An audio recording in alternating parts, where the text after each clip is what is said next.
Olá, ouvinte! Começando feliz hoje, mas... Eu estou muito feliz. Vamos à terceira edição do Escudo do Mestre, o seu podcast de dicas e conselhos e coisas muito interessantes para se saber de RPG. Êêêê! Bom, vamos começar então, como já de praxe, com a nossa notícia da semana, ou da quinzena, né? Não sei como é que vai ser a periodicidade do podcast ainda. Verdade. Então vamos lá, qual que é a notícia? Bom, a notícia que saiu hoje, essa semana, que a gente achou legal de comentar, é a compra dos direitos de publicação de board games, card games e RPGs baseados no universo de Star Wars pela Fantasy Flight Games. Para quem não conhece, a Fantasy Flight Games, ela faz a edição mais moderna do Warhammer RPG, do Warhammer 40K RPG e do Warhammer Fantasy RPG também, além de uma série de outros produtos de board games e de card games de altíssima qualidade. Nossa, eu acho que no mundo ela é mais conhecida como uma fabricante de board games, né? Eu acho que agora eu tô entrando mais no mundo dos board games, lendo mais, me informando mais. Eu acho que, sei lá, 8 a cada 10 board games que eu conheço é da Fantasy Flight. E são muito bons. Eles têm board game de Game of Thrones, por exemplo. É muito bom. O Battlestar Galactica, que o pessoal gosta muito, é deles. É bem legal. E os primeiros produtos que eles anunciaram dessa nova linha foram um board game, que vai se focar em batalhas entre X-Wings e TIE Fighters. Interessante. E o segundo produto foi um card game, que é o Star Wars Card Game. E detalhe que, assim, é um card game cooperativo, né? Você, nesse estilo, é diferente do Magic, né? Que talvez os ouvintes estejam mais acostumados, que é aquela coisa um contra o outro. Nesses sistemas cooperativos de card game, os 4 jogadores meio que jogam juntos atrás de um objetivo. Uhum. Pelo que eu consegui entender, vai ser aquela mecânica de a cada turno você sacar uma carta que vai ser uma carta de situação, alguma coisa ruim, uma crise, alguma coisa que vocês têm que resolver, e aí vocês vão gastando as suas cartas para resolver aquela situação. Muito potencial. E por enquanto nenhuma palavra sobre RPG, né? Mas com toda certeza, quando sair, e vai sair eventualmente, a Fantasy Flight ela vai fazer um trabalho diferenciado em relação ao RPG, porque eles são muito bons. Pode esperar aí alguma coisa bem diferente, seja um RPG com caixa, props, carta e o diabo, ou só um livro muito, muito bem feito. Essa é a primeira pergunta assim, que eu quero levantar rapidinha. Você acha, então, você realmente confia que vai sair um RPG novo de Star Wars pela Fantasy Flight? Porque eles podem não lançar, não sei, ficar só com card game e board game. Claro que vão. Pense, eu acho que é uma franquia muito rentável. Ela vai ficar assim, ela está sempre em evidência, mas vai ficar mais ainda com o lançamento do Old Republic agora no final do ano, o MMO de Star Wars novo. Verdade. E por que não lançar? Eles certamente conseguiriam lançar um produto competitivo e que já tem um público-alvo selecionado. Todo mundo que comprou lá o seu Star Wars Saga vai comprar um. Era justamente esse o ponto. Será que depois de Star Wars Saga tem espaço para um novo RPG de Star Wars? Ou você não vai conseguir tirar aquele jogador do Saga e trazer ele para o seu novo sistema? Bom, você pode ganhar um outro jogador, mas enfim. Cara, o mercado americano de RPGs, pelo menos no meu entendimento, ele é extremamente volátil, líquido. Os americanos gostam de novos sistemas, novos jogos o tempo todo. Para eles não é um problema trocar uma edição de RPG. Por exemplo, o problema maior da 4ª edição ter saído na época do D&D, por exemplo, não foi que estava trocando uma edição, que era muito cedo, nem nada disso. Foi as regras que não agradaram. E por isso você teve toda aquela questão das Edition Wars. Mas não foi por haver uma nova edição. O americano gosta disso. Ele sente que o jogo está vivo. Enfim, é assim que o mercado deles funciona. Saber que é um novo jogo de Star Wars por uma empresa com um extremo renome no assunto de RPGs. Afinal de contas, os RPGs do Warhammer, eles são, depois do D&D e do Pathfinder, os mais vendidos nos Estados Unidos. Então, com certeza, eu acho que vai ter público sim para um RPG de Star Wars novo, independente do Saga ser muito bom ou não. Simplesmente por ser novo. Simplesmente por ser novo. uma coisa que eu achei interessante é que os dois produtos anunciados, eles são bem situados na Rebellion Era, né? Na era da trilogia clássica. E é uma era que há um tempo ela parou de ser explorada, né? Ela foi muito utilizada durante anos e anos com romances, com jogos, etc. Mas depois de um tempo, ela foi meio que um pouco deixada de lado. Você pode ver animações ou jogos, eles pegam uma parte antes. O quadrinho que mais está vendendo de Star Wars é com um pedaço depois. E a Rebellion Era da Rebelião, ficou, não sei, um pouco atrás, assim, acho que não tinha tanto destaque. Tanto é que os próprios Star Wars Saga, ele é meio genérico quanto à era que você pode jogar, né? Sim, tem os suplementos de era, né? Mas o livro básico você pode começar jogando em qualquer era. Sim. E esses não, esses são produtos voltados para a Era da Rebelião. Você acha que caso venha um RPG, ele vai seguir essa tendência, jogar o jogo ser voltado para a Era da Rebelião? É uma boa pergunta, eu não tenho certeza. Se eu tivesse que opinar, mercadologicamente falando, eu acho que sábio seria lançar um RPG na Old Republic. Pra pegar a empolgação do MMO. Mas vamos ver o que vai vir por aí, não é? Então, sei lá. Não, eu ia encerrar as notícias de hoje. Você tem mais alguma coisa pra comentar? Não, eu ia falar que, sei lá, isso ficou... foram as dúvidas mais ou menos que eu fiquei na cabeça. Entre isso, se seria mesmo, se sairia mesmo um RPG, etc. Mas eu fiquei extremamente empolgado, tô louco pra ver. E eu tô absurdo pra alguém comprar um game. Um ponto que eu acho que vale destacar é que os RPGs de Warhammer 40k e do Warhammer Fantasy da Fantasy Flight são extremamente carregados com o lore, com o fluff, com a história desses cenários, mas de uma maneira muito bem descrita e compreensiva. Eu acho que a gente pode ter, num eventual RPG, um dos melhores compilados do universo Star Wars num lugar só. Porra, isso me empolgou. Seria muito legal comprar um livro e ter um compiladão, assim, uma linha do tempo bem feita. Se eles seguirem o padrão do Warhammer 40k e do Fantasy, mas pode ter certeza.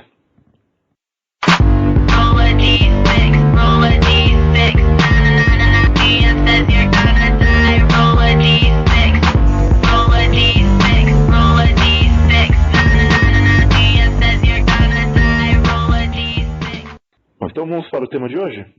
E qual é o tema de hoje? O tema de hoje são os mundos selvagens. Puta que pariu! Ou melhor dizendo, Savage Worlds RPG. Hoje nós vamos estrear uma das muitas coisas que pretendemos fazer aqui no Escudo do Mestre, que é um review de sistema. A gente vai falar um pouco de como é o sistema, como ele funciona, para que ele pode ser usado, os pontos positivos e negativos dele, como comprá-lo, onde encontrá-lo, esse tipo de coisa. Por que comprá-lo? Por que não comprá-lo? Exato. Para mestres e jogadores que estejam interessados em um novo sistema, uma nova opção de jogo e que não queiram fazer um salto de fé e comprar sem conhecer, ou que prefiram às vezes é uma opinião, enfim, ou de repente não conhecem, escutam o nosso podcast, passam a conhecer e gostar da coisa. Muito bom. Bom, nosso formato a gente vai primeiro explicar um pouquinho o que é o Savage Worlds. Então, Victor, começa aí. Bom, o Savage Worlds, ele é um sistema ganhado pelo Shane Lacey Hensley, né, da Pinnacle Press. Ele foi um RPG que causou um grande furor no seu lançamento. Ele chegou a ganhar o prêmio Ennis, né? Não sei se ganhou o Origins, mas o Ennis ele ganhou como jogo do ano, melhores regras, melhor novo produto. A premissa básica desse sistema, que vem estampada na capa, são 3 palavras: Fast, Furious and Fun, né? Numa tradução livre: rápido, furioso e divertido. O sistema, ele tem essa coisa, você tem que ler o livro, quando você termina de ler o livro, você basicamente tem um entendimento das regras, sem precisar voltar, ele é extremamente fácil na sua compreensão. Ensiná-lo para outros jogadores, como a gente vai falar mais pra frente, é fácil de pegar as mecânicas básicas. e ele é divertido pra caralho. Resumo, né? Ele é divertido pra caralho. Você Resumindo, pode ver que a nossa opinião do Savage Worlds, a princípio, ela é muito boa. Então, mas vamos destrinchá-lo aos poucos aqui para ver Mas se nós vamos tentar conter a empolgação e apontar pontos negativos, ouvintes, tá? Não vamos Exato. Mas se nós conseguirmos convencer os ouvintes de que é um bom sistema, a gente fica feliz também. Amém. Lembrando que o Savage Worlds vai ser lançado no Brasil em português pela Retropunk, aparentemente até o meio do ano que vem. Exato. Se você tiver um pouco mais de curiosidade, tiver problema com o inglês, se eu não me engano, tem o Quick Start das regras no site da Retropunk. Sim, eles têm algumas coisas lá de regra, sim. Já dá pra você brincar um pouquinho com o sistema. Mas aí a gente fica outro conselho, né? Se você joga RPG no Brasil, ó, tente aprender inglês. Vale a pena. Eu acho que esse é um conselho muito importante, cara. Tente aprender inglês. É um investimento que vale demais. Pra quem gosta de RPG é necessário. Pra quem gosta de RPG é mesmo. Bom, no nosso formato aqui do review, a gente vai falar um pouco de cada capítulo do livro, e o que ele traz, e como ele se explica, enfim. O primeiro capítulo, então, é o de introdução, em que ele basicamente explica o que é o Savage Worlds, o que é uma coisa interessante de demonstrar. O Savage Worlds, a proposta dele é ser um sistema muito simples, rápido de jogar, rápido de aprender, e ao mesmo tempo genérico. O que para muita gente pode parecer incompatível porque está acostumado ao GURPS como sistema genérico. Exato. Ele traz, logo nesse capítulo de introdução, uma série de settings, cenários, que a própria editora lança, né? E você já começa a ver, você tem Velho Oeste, você tem fantasia medieval, você tem ficção científica de mais uma maneira diferente, super-heróis, tudo com o mesmo sistema. Japão feudal. Japão feudal, boa, bem lembrado. Entre tantos outros. E todos são muito bem feitos, a gente vai falar disso depois. Uma questão interessante também do modelo... bom lembrar, a versão que nós estamos usando para este review é a Deluxe Edition, que foi lançada nos Estados Unidos em PDF, por enquanto apenas, em julho, e em agosto, vai ser dia 15, vai ser lançada a versão impressa, em capa dura e tudo mais. Mas lembrando, essa é a versão nova, mas não é a mais famosa. A mais famosa é a Explorers Edition, né? Uhum. Que é a versão do RPG que é vendida, comercializada nas lojas, etc., por R$ 9,99 doletas. Pois é, a versão Deluxe, ela vai ser um pouco mais cara, vai trazer, que é essa aqui, que a gente está fazendo no vídeo, ela traz meia dúzia de mudanças, assim, não é muita coisa não. E que ficaram disponíveis de graça para quem já tinha o Explorers Edition. Então é uma demonstração de que a empresa ela respeita bastante seus consumidores. Muito legal isso. Com certeza. Algumas coisas interessantes a falar. Que tipo de dado você usa com Savage Worlds? Todos. Pois é. Embora muito raramente o D20. Você vai usar D4, D6, D8, D10 e D12 numa base constante. D4, D6 e D8 eu acho que foram os dados mais usados no meu jogo. D12 muito raramente, e o D20 não foi usado. D20 se usa pra muito pouca coisa nesse sistema. Uhum. Que mais? Acho que é uma coisa que a gente não falou e que é interessante, né? Que a ideia toda do sistema de regras é trazer um feeling de aventuras pulp para qualquer cenário que ele tiver. Então é aquela coisa... É difícil traduzir o que é pulp. Eu acho que o pulp só já daria um episódio por si. Verdade. Mas a melhor coisa que me perguntam quando falam o que é pulp, eu falo Indiana Jones. Responde. Aquele tipo de ação. Imagina uma cena de ação de Indiana Jones, você está imaginando uma cena de ação que esse sistema foi feito para fazer. Muito bem. O que é bem diferente de você jogar um D&D classicão lá, em quarta edição, em que há uma ação mais tradicional. Ou mais anime, dependendo da edição. Mas, enfim. Outra coisa muito interessante do sistema do Savage Worlds é a maneira como ele lida com iniciativa. Mas você quer falar isso agora ou deixar pro capítulo de combates? Não, vamos deixar pro capítulo de combates, vai. Beleza. Então, acho que já vale a pena a gente entrar e falar um pouquinho que é o que você que comprou, que tá com as suas mãos no livro, e conta no capítulo 1, a criação de personagens. Exato.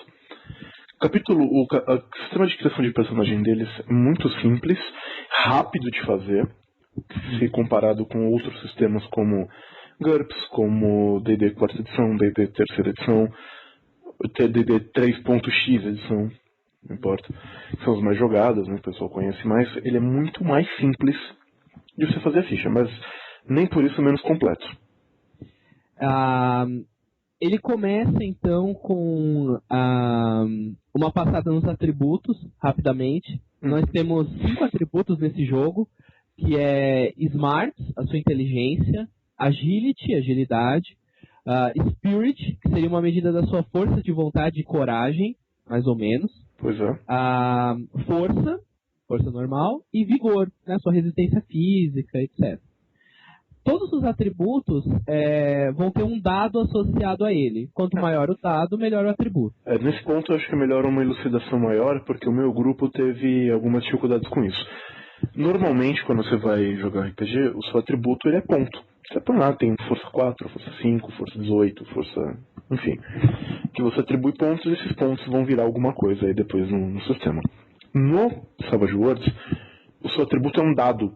Então é aquela coisa, se a sua força for um D4, você é fraco.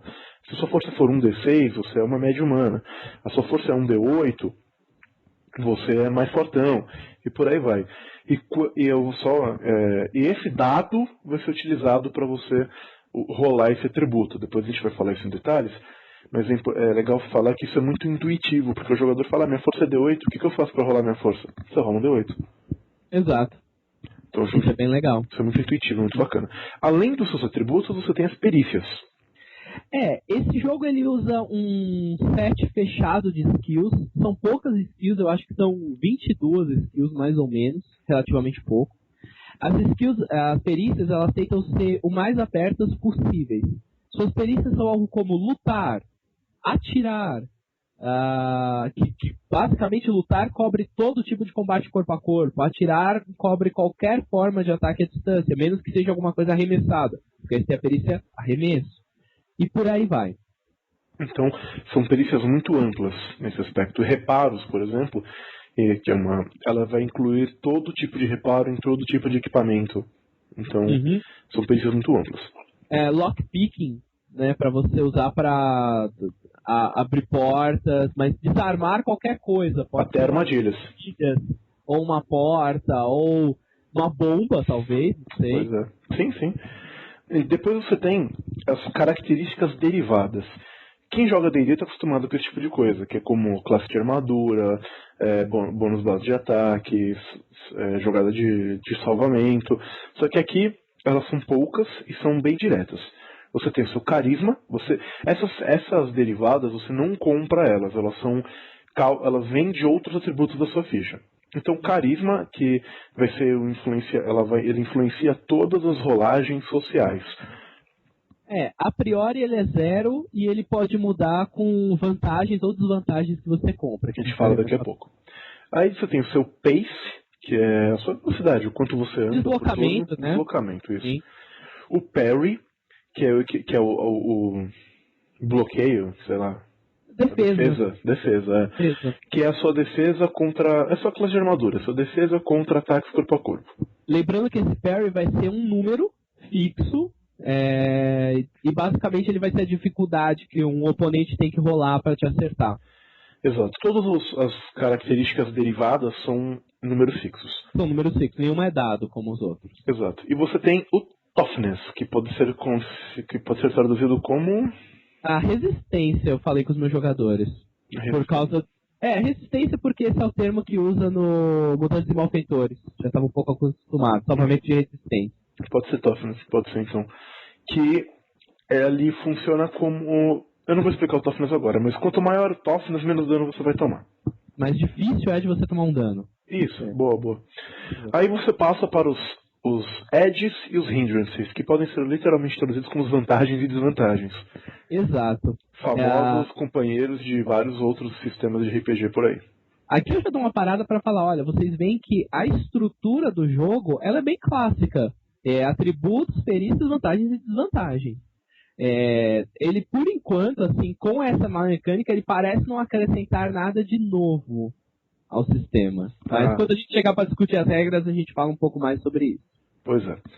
Então, Aí você tem equipamento, que você vai comprar depois, todo personagem inicial tem uma determinada quantidade de equipamento, que pode comprar. Uma coisa interessante do livro, já que a gente está fazendo um review aqui, é que ele traz depois uma série de personagens prontos, arquétipos.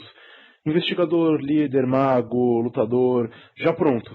Tanto para as pessoas terem uma ideia de como é, quanto para você usar numa aventura de convenção, por exemplo, ou uma aventura one shot, que você pegar e tá com a ficha pronta e fazer, já acabou. Ele tem... Uma coisa que eu... Ah, sim, pode continuar. Não pode terminar. Uma coisa que eu gostei, por exemplo, já que você falou isso, e que eu acho que facilitava bastante, apesar de eu no meu jogo não ter usado, depois a gente fala um pouco das nossas impressões, é na parte das vantagens ou edges, tem os edges de profissão, que é um edge que você compra que vai refletir mais ou menos como se fosse o kit de personagem desse jogo. Pode ser, mas eu acho melhor... vantagens e tal. Sim, mas a gente detalha isso quando a gente for falar dos edges. Não? É que você já estava entrando em Gears, eu achei que você já estava passando pra... Não, ainda vou falar das raças, que é uma coisa muito importante. Ah, tá bom, beleza. Porque isso é uma coisa que eu achei muito legal. O Savage Worlds, ele é um sistema que a proposta dele é ser genérico. Ele cumpre muito bem essa proposta. Então ele tem uma parte aqui que ele fala de raças para o seu personagem, como fazer uma raça. Ele traz uma lista de várias raças, que vão desde android a meio elfo, passando por povo das águas, povo que voa. Ele cobre bem alguns arquétipos de fantasia medieval, alguns de ficção científica e space opera. Exato. E essa coisa de construtos, etc. E dá uma pincelada. Você tem com esse livro um bom pool legal de raça. Mas o que eu achei realmente muito legal foi a parte que ele traz de fazendo suas raças. Muitos sistemas genéricos têm algo parecido, mas esse aqui eu achei o que eu vi mais bem feito. Ele tem uma simples até. Mais simples também. Ele tem uma regra bastante simples. Ele chega e fala, olha, todo humano começa com uma vantagem de graça. Todo humano tem isso. E isso é uma vantagem de 2 pontos. Aí ele traz uma lista enorme. Não tão enorme assim, mas ele traz uma lista com vantagens de 3 pontos, de 2 pontos, de 1 ponto, e desvantagens de 3 pontos, 2 pontos e 1 ponto. No final das contas, você pode montar a raça do seu personagem, pegando essas desvantagens e vantagens, elas têm que se equilibrar, você tem que ficar com 2 pontos positivos no final, que é o equivalente a um ser humano. E eu não usei a parte de criação de raças no meu jogo, mas você usou, né? Usei. O que você achou? Eu achei muito rápido, eu achei muito simples de criar uma raça. Só para os ouvintes terem uma ideia, são coisas do gênero. Uma habilidade de 2 pontos, minha raça tem asas e pode voar, por exemplo. Ou então, minha raça tem uma resistência muito grande a fogo e a calor e a pressão. Ou minha raça tem mais carisma. Ou ela tem um atributo que ela começa maior. Por exemplo, um elfo poderia começar com a sua agilidade em um D6 em vez de um D4. A gente não falou isso, mas todo mundo com os atributos começam em D4 e D6 seria a média humana. Em termos... Depois eu vou falar de como montar personagem, né? Na hora que a gente for fazer um apanhadão no capítulo. Mas eu achei muito simples, muito fácil, porém tem potencial para combar. Eu acho que não dá pra chegar e falar, jogador, monta a sua raça. Você quer jogar de meio dragão? Monta o meio dragão aí pra mim. Porque o jogador, obviamente, ele vai pegar coisas que ele quer que sejam boas na ficha dele e vai descartar coisas que ele não acha interessante pra aquele personagem. Eu tive um jogador, por exemplo, que ele queria fazer um personagem mago. Ele falou, mas e tem uma desvantagem que você nunca pode subir a sua força. Ele falou, vou fazer o quê? Minha raça nunca pode subir a força dela. Isso não fazia muito sentido pelo conceito da raça e ficou uma coisa muito forçada, só pra ele apelar. Então, entrou no combo, né? Exato. Então, se você for fazer uma raça, eu acho melhor conversar com o jogador o que ele quer nessa raça, o que ele acha interessante, e o mestre faz a raça como preferir. E aí você que tem com as vantagens e desvantagens que façam sentido para uma raça inteira, e não só para aquele personagem. Muito bom. Um exemplo interessante, um dos meus personagens quis fazer um meio dragão. Eu deixei. E era uma aventura mais curta e tal, eu falei, tudo bem, pode ser um meio dragão. E ele pegou uma série de vantagens e na hora de balancear, tem uma desvantagem que é assim, o seu personagem tem que ficar imerso 1 hora por dia em água, ou ele vai começar a ficar cansado. Não fazia muito sentido pro meio dragão dele, que era um meio dragão azul, ligado ao elemento do ar. Então, eu peguei essa desvantagem e falei, você vai ter que ficar 1 hora por dia voando entre as nuvens. Pra se recarregar com eletricidade estática, por exemplo. Vai ter que plugar na tomada. Exato. Então, mostra que é um sistema muito flexível para você trabalhar e criar suas raças. Ele ainda tem uns conselhos de balanço, tipo, nunca passa de tantos pontos, entre vantagem e desvantagem. Então, é um ótimo sistema para criar raças. É muito legal.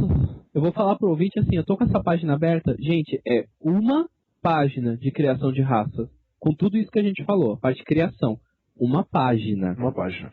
Sabe, tipo, isso não é o centro do livro que demora 150 páginas para falar. Tudo bem, não é um sistema perfeitinho, tarará, você tem que ter uma visão do mestre por cima, às vezes para impedir algum combo mais broken, alguma coisa assim. Mas enfim, uma página. E é muito bem feitinho. Muito bem feito. Aí a gente passa para as perícias agora. Certo. Ele tem algumas regras de perícia específicas que eu acho muito interessante. A primeira é a questão da familiarização. Como as perícias são muito amplas, ele deixa de uma maneira mais subjetiva o que você pode fazer com elas ou não. Mais ou menos assim, você tem a perícia dirigir, você, em tese, sabe dirigir qualquer coisa. Mas se o seu personagem sempre dirige carros, na hora que ele for pilotar um avião, ele pode, mas ele vai ter uma penalidade de ele se acostumar a pilotar aviões. Uhum.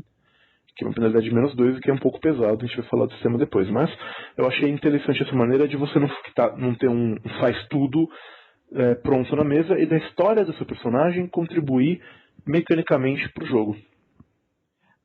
Eu só gostaria de, sei lá, fazer um comentário. Eu não lembro se eu li ou se não li, se tinha uma regra variante. Mas tem alguma coisa para você, por exemplo, colocar tipo, uma especialização e ganhar um bônus numa rolagem para aquela perícia, para aquela coisa? Ou, por exemplo, lutar, sei lá, espadas. Que seria, sei lá, acho que talvez a especialização que 99% dos jogadores pegariam. Mas tem alguma coisa nesse sentido? Tem. Não consigo lembrar. Tem. Só que ou isso está refletido em vantagens, nos edges, está normalmente refletido em vantagem nos edges, na verdade. Na perícia per se não tem. Não tem. Muito bem. Uma coisa que eu achei muito interessante é que ele faz uma diferença entre o conhecimento comum e o conhecimento específico. Isso eu usei nos meus jogos e fez uma diferença muito legal. Sério, eu não sei, como é que foi? Funciona assim. Eu primeiro vou explicar como funciona e como é que foi no meu jogo. Tá bom. Funciona assim. O conhecimento comum que o sistema traz, ele chega e fala, tem coisas que todo personagem que vive em um determinado mundo sabe. Todo mundo que vive no mundo do Senhor dos Anéis sabe quem é Sauron. Sabe o que é Mordor. Você não precisa ter uma perícia história para saber quem é Sauron ou quem é Mordor. E então o que ele chega e fala? Para uma coisa que faria sentido o seu personagem, daquele background, daquele histórico, saber, você pode fazer um teste de inteligência simples e saber essa informação. Sendo que, pode ser modificado e tal, mas o fato é, vamos supor, meu personagem é um soldado. Eu fiz um personagem soldado, lutou em várias guerras, eu não tenho uma perícia, conhecimento histórico de guerras, ou tática, unidades militares, ou qualquer coisa assim. Mas, se eu chego eu tô numa situação, isso aconteceu no meu jogo, em que eles tinha um exército próximo, eles escutam 2 trompetas desse exército, eles sabem que era um exército de minotauros, era Tormenta. O personagem que era um soldado, ele fez parte do exército de Uden, ele falou, olha, como fiz parte do exército, e eu devo saber, eu não fui oficial, mas eu era soldado. Eu sei o que significam essas 2 trompetas. Eu falei, olha, faz todo sentido do mundo um cara que é soldado saber esse tipo de coisa. Faça um teste de conhecimento comum. Ele passou no teste, então você sabe que eles estão mandando um destacamento de soldados para fazer uma missão de reconhecimento na floresta. Esse conhecimento comum é uma rolagem do atributo, né? Do Smart. Isso, do atributo inteligência, do Smart, Esperteza, como eu traduzi no meu jogo. Esperteza, pode ser também. Esperteza. Então, é uma maneira que eu achei extremamente legal de fazer o personagem, ele colocar o tempo todo o background dele, pensando, poxa, mas o meu personagem, ele é um bardo, ele é um viajante, então ele provavelmente sabe qual que é a estrada para tal lugar. Aí você faz um teste de conhecimento comum. Enquanto o conhecimento específico, que é você ter uma perícia que você compra especificamente para isso, é muito mais técnico e detalhado. O cara com conhecimento comum, na mesma situação do militar, ele fala, eu sei que é um destacamento que foi mandado para fazer uma missão de reconhecimento na floresta. Um cara que tivesse conhecimento específico, exército, por exemplo, ele poderia dizer, ele é um destacamento de 40 homens armados com esse tipo de coisa, que vai ter uma missão assim, que vão se dividir em 4 grupos de 10 e vão fazer a passagem pela floresta de tal maneira. Legal. É um conhecimento muito mais aprofundado. Então eu achei essa mecânica muito, muito legal. Bacana, bem legal, bem legal. Eu vou tentar usar isso no meu jogo. Eu achei que fez uma diferença muito legal. Beleza. Caracterizou muitos personagens. Bom, aí você tem a lista de perícias, né? Acho que não precisa falar todas. Não, a gente não vai ficar falando perícia por perícia. Tem alguma coisa que você queira comentar delas? Eu só achei legal a escolha. Ele tem poucas perícias, mas eu achei legal a escolha de algumas. Por exemplo, boating, que é navegar, você navegar um barco. Uhum. Ou gambling, para você jogar jogos de azar. Exato, muito boa. Que é uma coisa um pouco diferente do que você vê por aí. Mas faz parte do clima genérico do sistema, eu acho, né? Eu acho que traz um pouco do clima genérico e eu acho que elas refletem também um pouco da coisa do pulp. Né? De novo, você tem uma perícia só para jogos de azar gambling, tá praticamente implícito o uso dela para roubar no jogo. Ah, com certeza. Ele inclusive traz regra para isso. Inclusive são as regras, basicamente. Então você já vê para onde que o sistema está te direcionando, né? Ele quer confusão, anarquia ou caos. Pois é. Bom, vamos agora... Ele tem as desvantagens. Que são os hindrance. E aí, ele é uma coisa que eu acho muito interessante que ele traz, que é o seguinte, muitas pessoas têm críticas a sistemas de RPG com vantagens e desvantagens, é uma crítica razoável, porque, via de regra, como são muitos jogadores, é muita gente, as desvantagens elas ficam em segundo plano. Então parece que é aquela coisa que você compra só para ganhar pontos na sua ficha e que você não usa de fato no jogo, que o mestre acaba não usando. Exato. E vários sistemas tentam resolver esse problema. O Mutantes e Malfeitores, por exemplo, que ele dá um bônus toda vez que a sua desvantagem entra em jogo e tudo mais. No Savage Worlds, eles falam isso, tem uma tabela, tem uma parte que é os autores falando sobre as escolhas de design, que eles dizem que, mecanicamente, você só pode pegar, na hora de construir seu personagem, uma desvantagem maior e 2 desvantagens menores. Elas são divididas aqui e tal. Eles falam que eles já levaram isso em consideração, que você pegou essas desvantagens na hora de fazer a ficha. Então, para ficar equilibrado, ele assume que todo mundo pegou isso daí. Então, essas desvantagens e vantagens, elas são mais um incentivo interpretativo do que uma questão mecânica para ganhar bônus ou não ganhar bônus per se.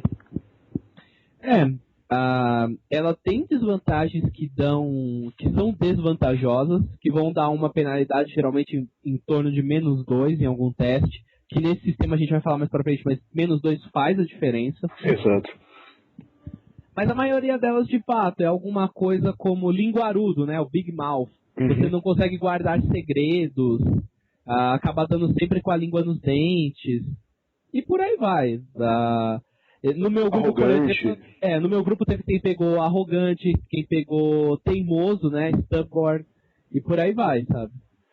Sendo que, isso é uma coisa interessante, ele também tem essa mecânica de incentivo. Toda vez que você... na verdade, ele é bem genérico, mas ele fala que o mestre deve recompensar um jogador que interpretou bem as suas desvantagens, dando para ele um bene, que é um benefício. A gente já vai falar disso depois. O Benny é uma coisa legal, uma cereja no bolo nesse jogo. É verdade. Então, é para isso que elas servem, tem várias opções, elas são muito legais para você dar aquele gostinho a mais pro seu personagem, sabe? Eu só falo. Não, pode falar. Eu só ia falar que, assim, a desvantagem, as maiores dão 2 pontos e as menores cada uma dão 1 ponto, né? Isso. E, por exemplo, a compra das vantagens, só para vocês terem uma ideia, cada vantagem custa 2 pontos. Então, assim, não é... Por pegar 4 desvantagens, você acaba não tendo tantos 1000 pontos, assim, para bombar a sua ficha. Exato. Isso é uma coisa legal, sentir isso no jogo. Bom, aí tem as vantagens. Bem legal. Aqui é interessante que ele tem coisas desde ambidestro, bonitão, bravo, você resiste a medo, até coisas rico, nobre, até coisas como você pode usar magia, você é resistente à magia. Lembra um pouco a lista de vantagens do GURPS em algumas coisas. É interessante. Elas são divididas em... Tem as background edges, né?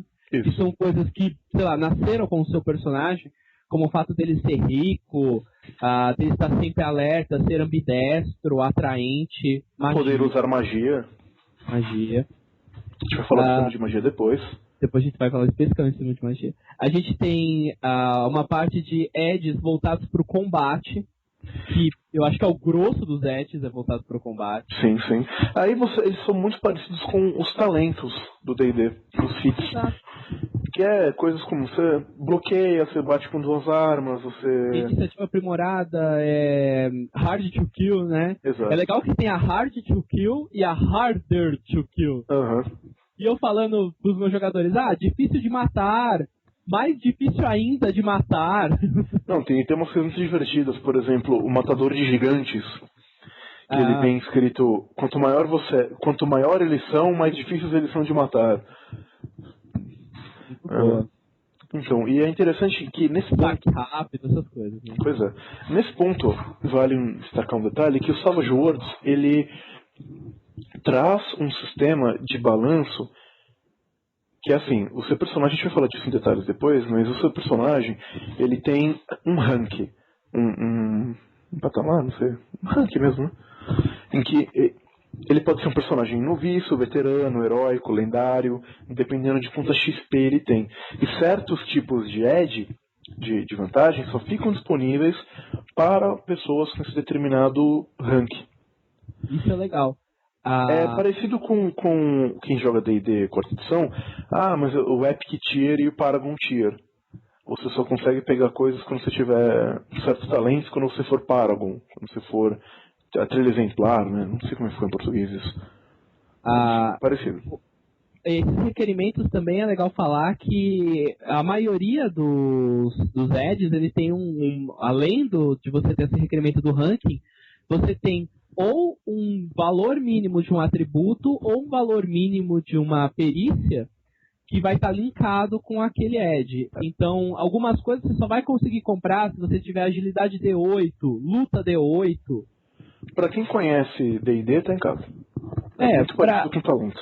Uma coisa que eu vi, que eu senti no jogo, é que assim, por exemplo, os edges de combate, se você tem luta ou agilidade abaixo de D8, você não vai conseguir comprar a maioria deles. É verdade. Seria aquela coisa, quando eu falo para os meus jogadores assim, nossa, invista em lutar. O que eu estava querendo dizer com isso, eu falei para eles, é no mínimo D8. Se você quiser ter acesso às vantagens mais legais. Uhum. Bom, passo continuando. Você tem os edges de liderança, que são muito legais.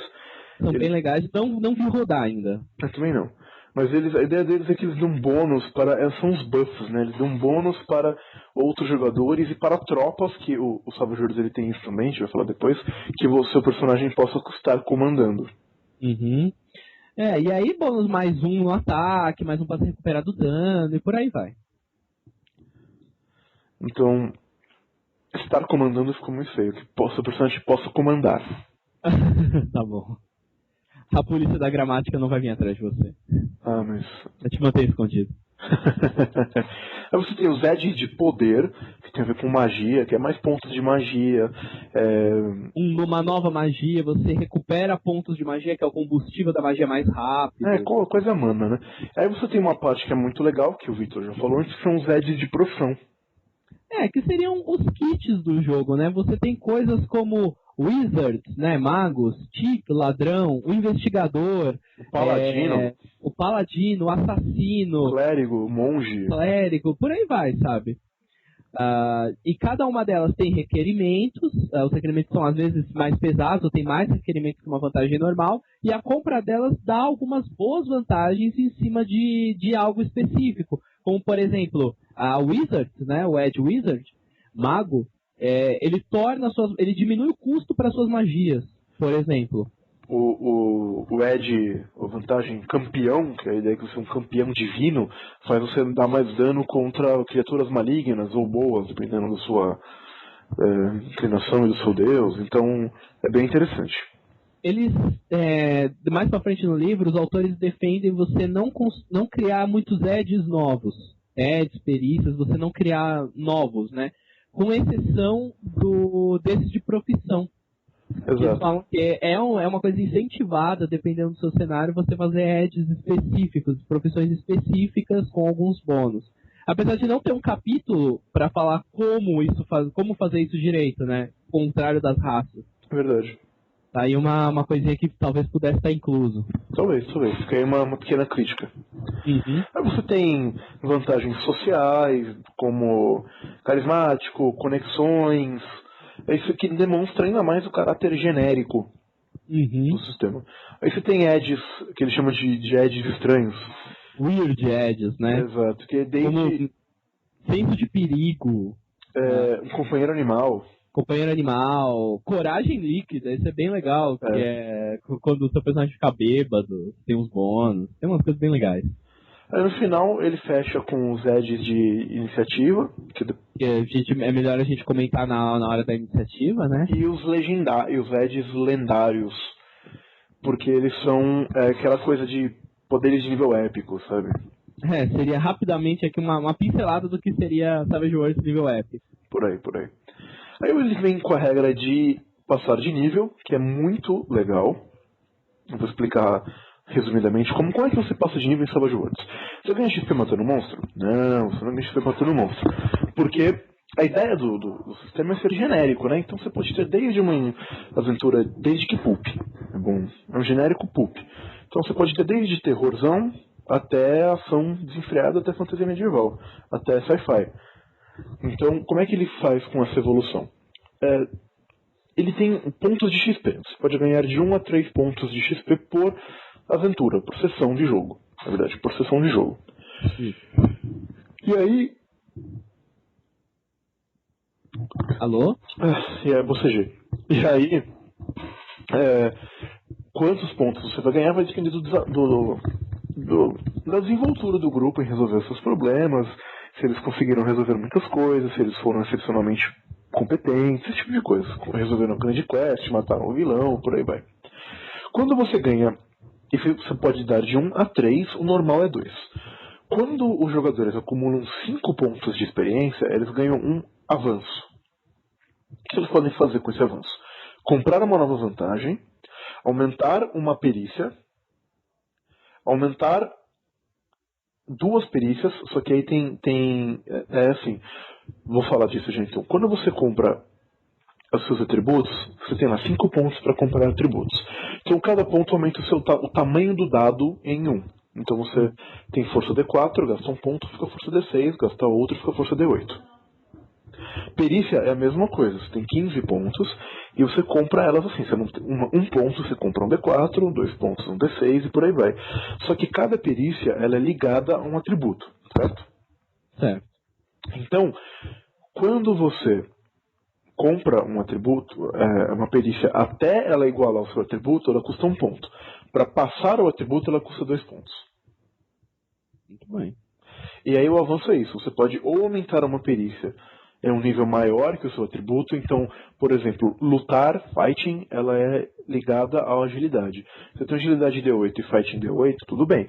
Se eu quero comprar um fighting D10, eu tenho que gastar um avanço inteiro para fazer isso. Uhum. Agora, eu posso também aumentar 2 perícias em um dado que sejam ligadas a um atributo menor do que... Alô? Bocejo de novo? Foi. Ah, tá bom. Mas enfim. E assim funciona. Sendo que, além disso, você pode também comprar uma nova perícia em um D4 ou aumentar um atributo em um dado. Você pode fazer. E aí, funciona assim. A cada 20 pontos de experiência, ou seja, a cada 4 avanços, você sobe de rank. Você passa de noviço para Cisioned, né? De Cisioned para veterano, depois para heróico, depois para lendário. E aí tem você libera algumas daquelas vantagens e tem alguns avanços que você só pode comprar uma vez por rank. Por exemplo, aumentar um atributo, você pode aumentar um atributo por rank. Isso é legal. Então é muito, muito legal o sistema de evolução do Savage Worlds. Foi como a gente estava conversando antes. Você tem a sensação a cada 2 aventuras que seu personagem está evoluindo, porque você está ganhando alguma coisa, de fato ele está evoluindo, a cada 2 aventuras mais ou menos, né, em média. Isso. E ao mesmo tempo, você tem um certo bloqueio nessa evolução de personagem quando você ainda não passou de um ranking para outro. Você precisa de 20 pontos para subir de ranking. Então ainda várias vantagens vão estar fechadas para o seu personagem, apesar de ele estar ganhando pontos e ganhando vantagem. Então é um sistema de evolução que eu achei muito bem feito, muito competente. Bem legal também, eu gostei. Bom, assim terminamos o capítulo de criação de personagens. E a gente começa o capítulo 2, equipamento. Como eu falei muito no criação de personagem, fala um pouquinho do equipamento. Tá certo. O equipamento, basicamente, ele vai trazer as suas tabelas de equipamento que todos nós estamos acostumados e adoramos, com armas e armaduras. Ele traz exemplos de armas e armaduras medievais, atuais e futuristas, por exemplo. E só dando uma passada por cima, né? Armas de mão, veículos, regras especiais para munição, naves, tanques. Ele dá um geralzão de equipamento. Equipamentos mundanos, etc. Poucas coisas que eu gostaria de comentar nesse capítulo, que eu acho que realmente valem a pena. Mas, entre elas, tanto eu quanto o Chess, né, a gente jogou aventuras medievais. Uma das regras para aventura medievais é você ter uma força mínima para usar algumas armas. As armas, o dano da arma é a sua força mais um dado específico daquela arma. Então o dano é escrito como força mais D8, força mais D6. Espada curta, por exemplo, seria força mais D6. A força mínima, ela reflete o uso que você pode dar, o uso total do potencial daquela arma. Então, não sei se vale a pena explicar, acho que a regra ficou muito detalhada, vai ficar um pouco chato para o ouvinte.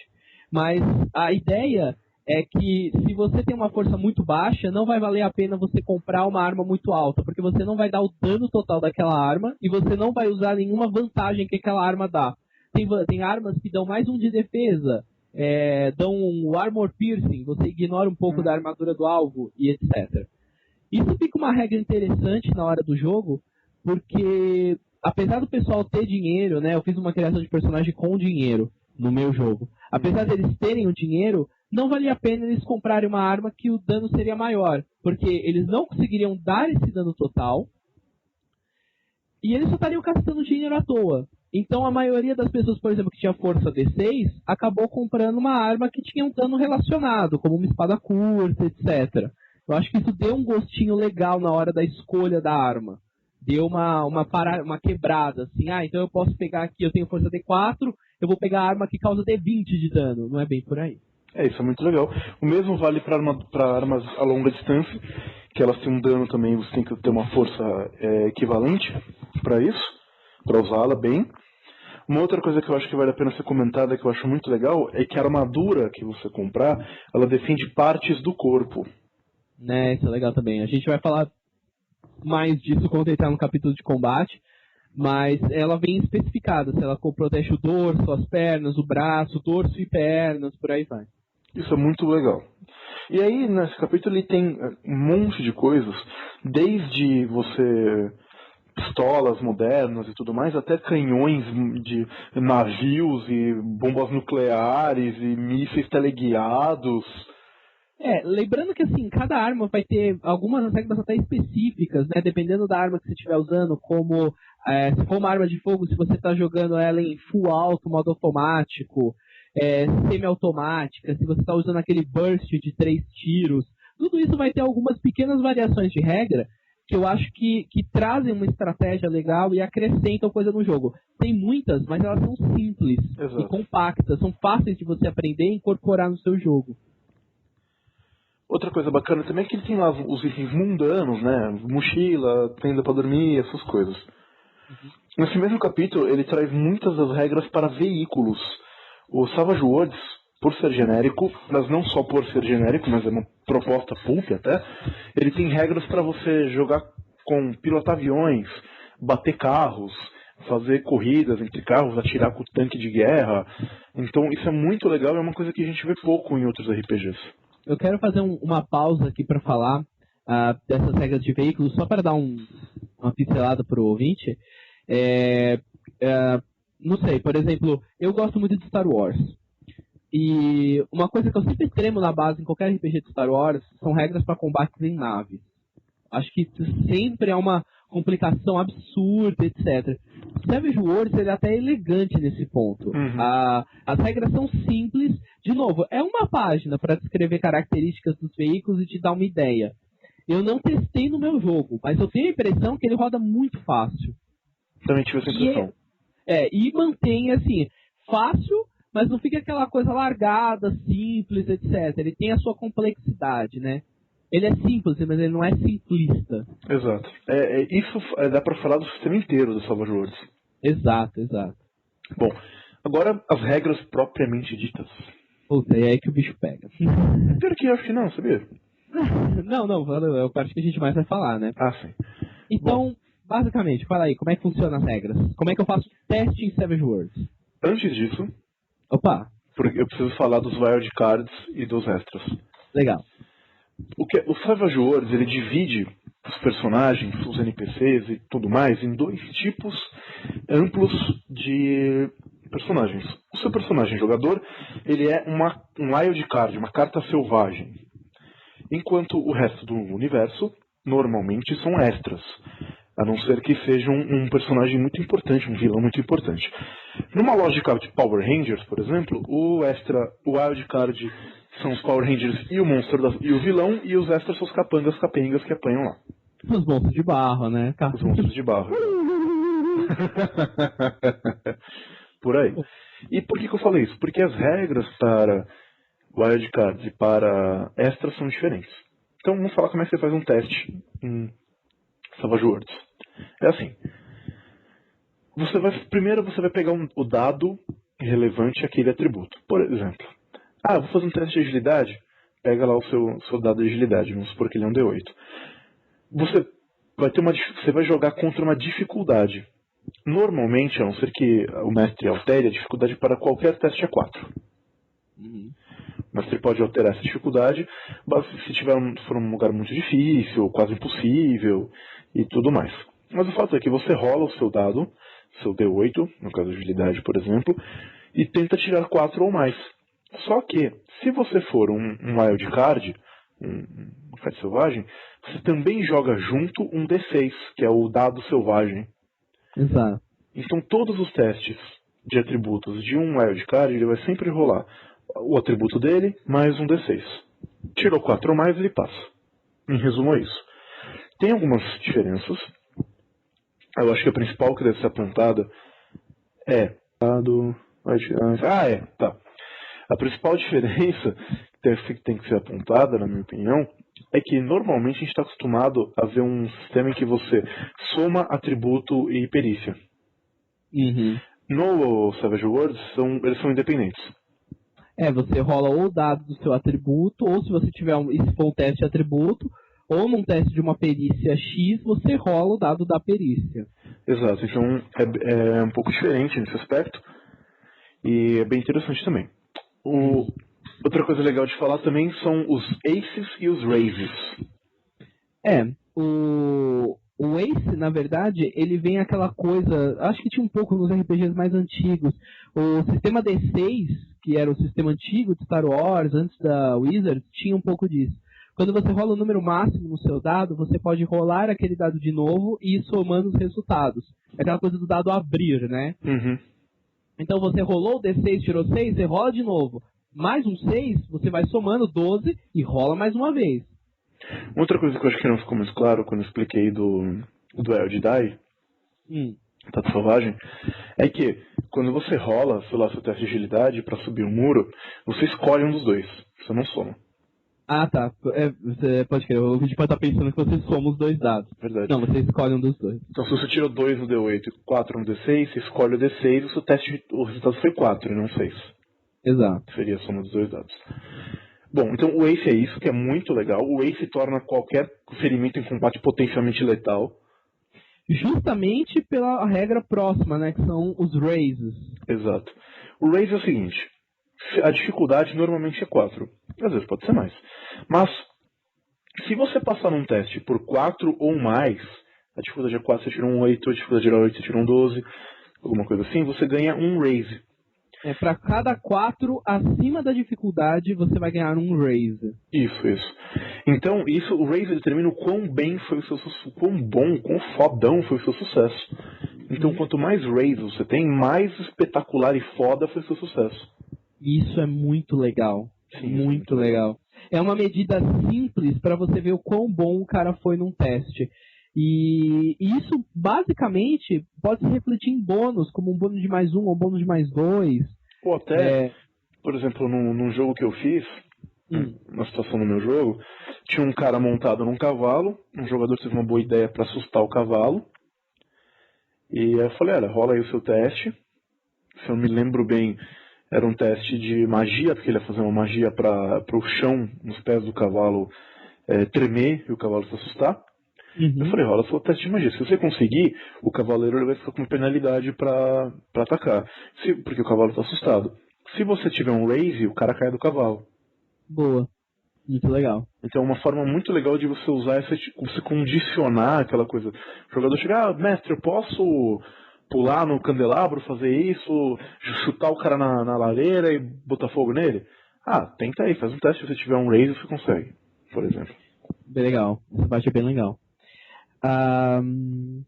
Só rapidinho falar que você tem uma mecânica de falha crítica, que é quando você tira o Snake Eyes, né, os olhos de serpente, quando você rola 2 uns, os 2 dados que você tá rolando. E aí é quando o bicho pega e a coisa merda voa no ventilador legal. Bom, tem uma série de regras específicas, mas não vamos falar disso. Vale a pena entrar. Vale a pena a gente falar dos Benes agora. Benes, vale a pena falar. Beleza. Fala dos Benes aí. O que são os Benes, né? Eu acho que a mecânica em si já tá um pouco... já tá famosa hoje em dia. Os Benes são a sua espécie de action point desse cenário. Basicamente, o Bene pode ser gasto para você rolar de novo um teste. Você rolou o teste, não ficou legal, você torra o Bene para fazer uma nova rolagem. Ele tem outras vantagens, né? Alguns ads vão permitir que você use Benes de maneiras diferentes. Você pode gastar o Bene para fazer uma rolagem extra para absorver dano. Isso salva o custo do seu personagem muitas vezes. Sim. O interessante é que assim, cada jogador começa com 3 Benes. Nossa, me perdi. E o mestre começa com 2 Benes por jogador. 2 Benes por... É um Bene por jogador ou 2? Acho que são 2. 2 Benes por jogador, mais 2 Benes para cada wild card que o mestre tiver, né? Cada NPC. É 1 Bene por jogador, desculpa. 1 Bene por jogador, né? O Bene, como assim? Eu acho que ele ficou interessante nessa coisa. Eu já joguei jogos que usavam action points. Sei lá, D&D ou Mutantes Malfeitores, etc. Geralmente vinha numa base de 1, 2, não sei, não muito. O que eu senti dos Benes é que eles são mais flexíveis. O gasto do Bene é legal porque permite você rolar, mas ele não dá nenhum bônus.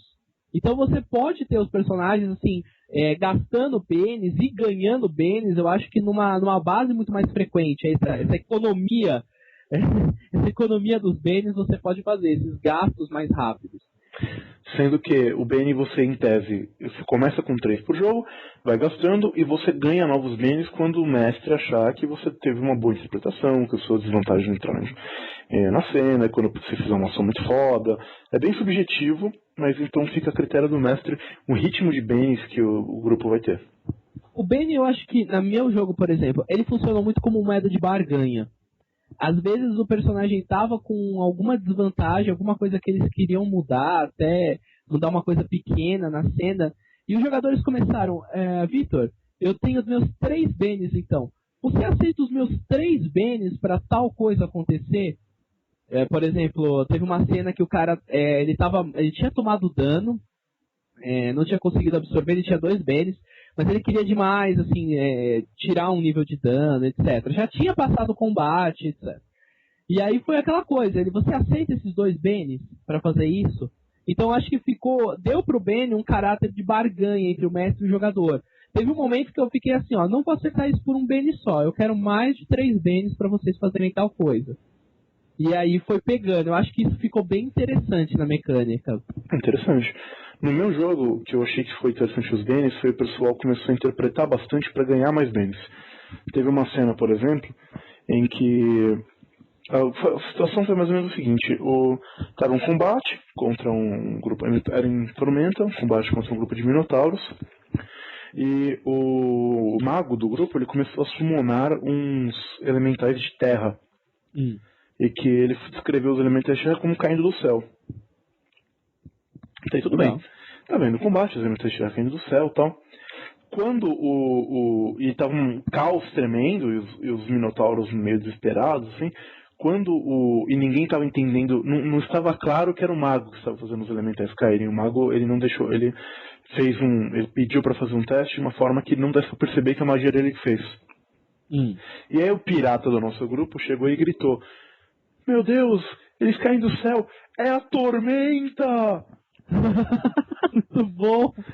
E aí ele passou num teste, ele fez um teste lá de persuasão, tirou trocentos reis no teste de persuasão dele, e os minotauros, cagando de medo, correram. Caralho, muito bom. O grupo inteiro começou a rir, bateu palma, falou, porra, que ideia foda, legal. Eu falei, meu, Tom Benny. Muito bom. Parabéns pela sua ideia. E a pessoa começou a pensar de uma maneira mais criativa para ganhar bens. Comigo não teve esse incentivo tanto. Rolou eu premiei em 2 ocasiões os jogadores com bens, com boas interpretações que eles tinham também. Mas engraçado, no meu jogo, acho que porque a gente só tava no meio do combate, assim, e o pessoal não ficou com essa coisa de, vou descrever mais uma coisa, ou fazer alguma coisa diferente para conseguir um BNS.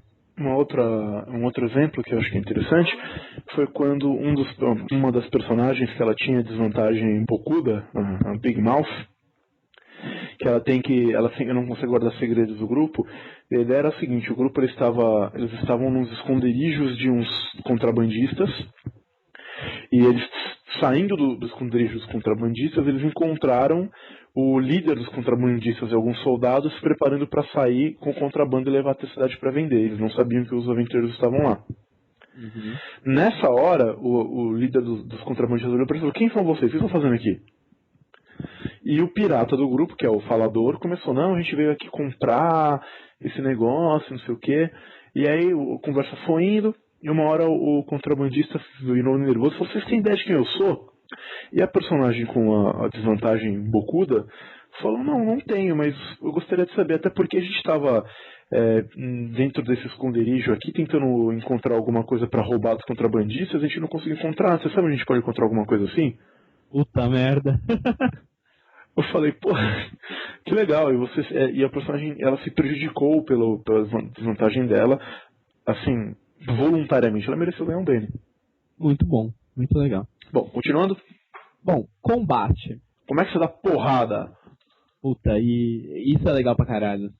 Bom, primeiro, acho que vale a pena a gente falar de iniciativa. Sim. Iniciativa. O sistema de iniciativa desse jogo, não sei, controverso no começo, pelo jeito que ele é. Basicamente assim, cada jogador e mais o mestre saca uma carta. Sim, uma carta. Você joga com um baralho. De um baralho. E vocês resolvem as ações de cima para baixo. As vale mais, aí as, reis, etc, etc. Então não, você não faz um teste, você não rola, você não tem um número, sua agilidade não influencia na sua iniciativa. Então, por esse lado, parece meio estranho o jeito de rolar a iniciativa. Que, é bom salientar, é puxar de uma nova iniciativa todo turno. Exato. E aí é outro ponto que talvez você vai torcer o nariz. Você vai falar: nossa, mestre Vitor, mas eu vou ter que rolar todo o turno iniciativa? Poxa, mas é aquela coisa, ficou difícil. Você já fez a rodada de combate? Poxa, e agora? Como é que vai ser? Gente, vocês não têm ideia do quanto isso é divertido. Exato. Primeiro, é simples. Você não demora mais do que 2 segundos entre todos. Eu joguei eu e 3 pessoas. A gente demorava, sei lá, 5 segundos para rolar a iniciativa, porque eu puxava uma carta, já ia passando o baralho e cada um ia puxando a sua. Segundo, a gente põe as cartas na mesa com uma fácil visualização. Esse símbolo, essa carta na mesa, Eu nunca tive que te perguntar no Savage Worlds quem é a vez de alguém. De quem é a vez agora? Eu bati o olho na mesa e falei: agora é você. É o momento que eu vou abrir minhas dificuldades como mestre. Eu tenho muita dificuldade de combate. A iniciativa é uma das dificuldades que eu tenho. Porque aí rola, fala todo mundo quem tira. Sempre tenta aquela coisa. Fala enquanto vocês tiraram e já tentem me falar na ordem. Aí um começa: eu tirei 12, mas eu tirei 17, mas eu tirei 15, eu tirei 21. A ordem nunca vem, né? Fica lá marcando. Aí você marca tudo num caderninho, num lugar, aí você marca o seu NPC, etc, e vai rolar. Com esse sistema, é estanque. Você tá em pé olhando, você automaticamente já fala, fulano, Beltrano, já é seu turno. Outra coisa, rolar a iniciativa todo turno. Isso muda a ordem de quem tá agindo, óbvio. E o que isso gera? Gera situações como, por exemplo, a que eu tive na minha mesa de ontem, que um jogador falou, eu tenho que sacar uma carta alta, porque se o meu inimigo agir primeiro, eu já tô aqui já tô no bico do corvo, eu vou tomar o ataque e vou morrer. E o cara saca e tirou um rei. E foi aquele momento que a mesa vibrou, sabe? Porque, cara, ele praticamente ia agir primeiro. Eu acho que isso, essa movimentação nos turnos, o fato de você agir primeiro e nesse turno você querer desesperadamente uma carta para agir mais rápido que o oponente, eu acho que ele dá uma movimentação no combate, essa coisa do Furious, né? Exato. Furioso, além de ser rápido. Sem contar que isso simula muito bem o clima pulp do jogo, né? Você pensa naquela coisa do Indiana Jones lutando contra o cultista, e aquela briga e tal, e aí o Indiana Jones está perdendo, e de repente ele vira o combate inteiro e consegue vencer. Exato. Basicamente você tira essas cartas, você não repõe as cartas no baralho até que você tire um Coringa. O cara que tirar o Coringa é o fodão. Você tirar o Coringa vai dar pra você basicamente mais 2 nos testes, mais 2 no dano. Você age a hora que você quiser, inclusive interrompendo outras pessoas. Tem essa coisa, sua ação fica guardada e você pode dar essa interrupção. É bem interessante isso. Rolou na sua mesa, cara, tirar o Coringa? Várias vezes. Na minha só rolou uma. É que eu tava jogando com muita gente, né? Você jogou de 6 pessoas? 7. 7, eu joguei com 3, é verdade. Então, aí rolou. E aí era muito interessante. Quando saiu o Coringa, cara, eu vi nego, nossa, esmirilhar no combate quando saiu o Coringa. É engraçado, no meu combate saiu o Coringa, mas o cara não fez tanta coisa assim. Mas talvez seja um pouco do cara saber usar, né? O meu jogador, ele mandou 2 ataques, mandou com dano bem alto, arregaçou, matou um cara um ataque só. Ou 2, né? Nossa, no meu, acho que o cara tinha um que tava abalado, assim, ferido, né, shaken, né? A gente vai falar isso mais pra frente.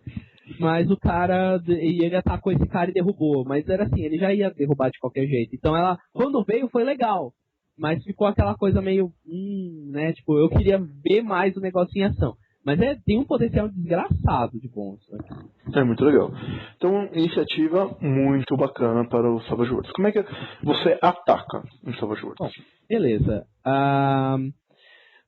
Então, ataque. Um detalhe, nós não estamos entrando em detalhes do tipo surpresa, segurar ação, essas coisas que é muito detalhado, mas o ataque também uma coisa só que eu só quero mencionar, eu não vou entrar nesse detalhe e tal, é que as regras, quando você lê, elas têm muita coisa voltada para combate usando grid, né? Você usando miniaturas num grid de batalha, etc.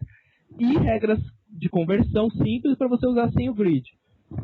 E eu achei, não sei, eu não gosto de jogar com grid, eu usei as regras, funcionou muito bem. Eu gostaria que alguém tivesse jogado com grid para eu saber muito bem se melhora o jogo, se muda alguma coisa. Mas só para saber que o jogo tem essa maleabilidade.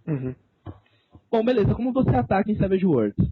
Basicamente você vai pegar o seu dado, referente ao tipo de ataque que você está fazendo, luta, a sua perícia fighting para um ataque corpo a corpo, ou a sua perícia shooting, atirar para um ataque à distância, o que você quiser fazer.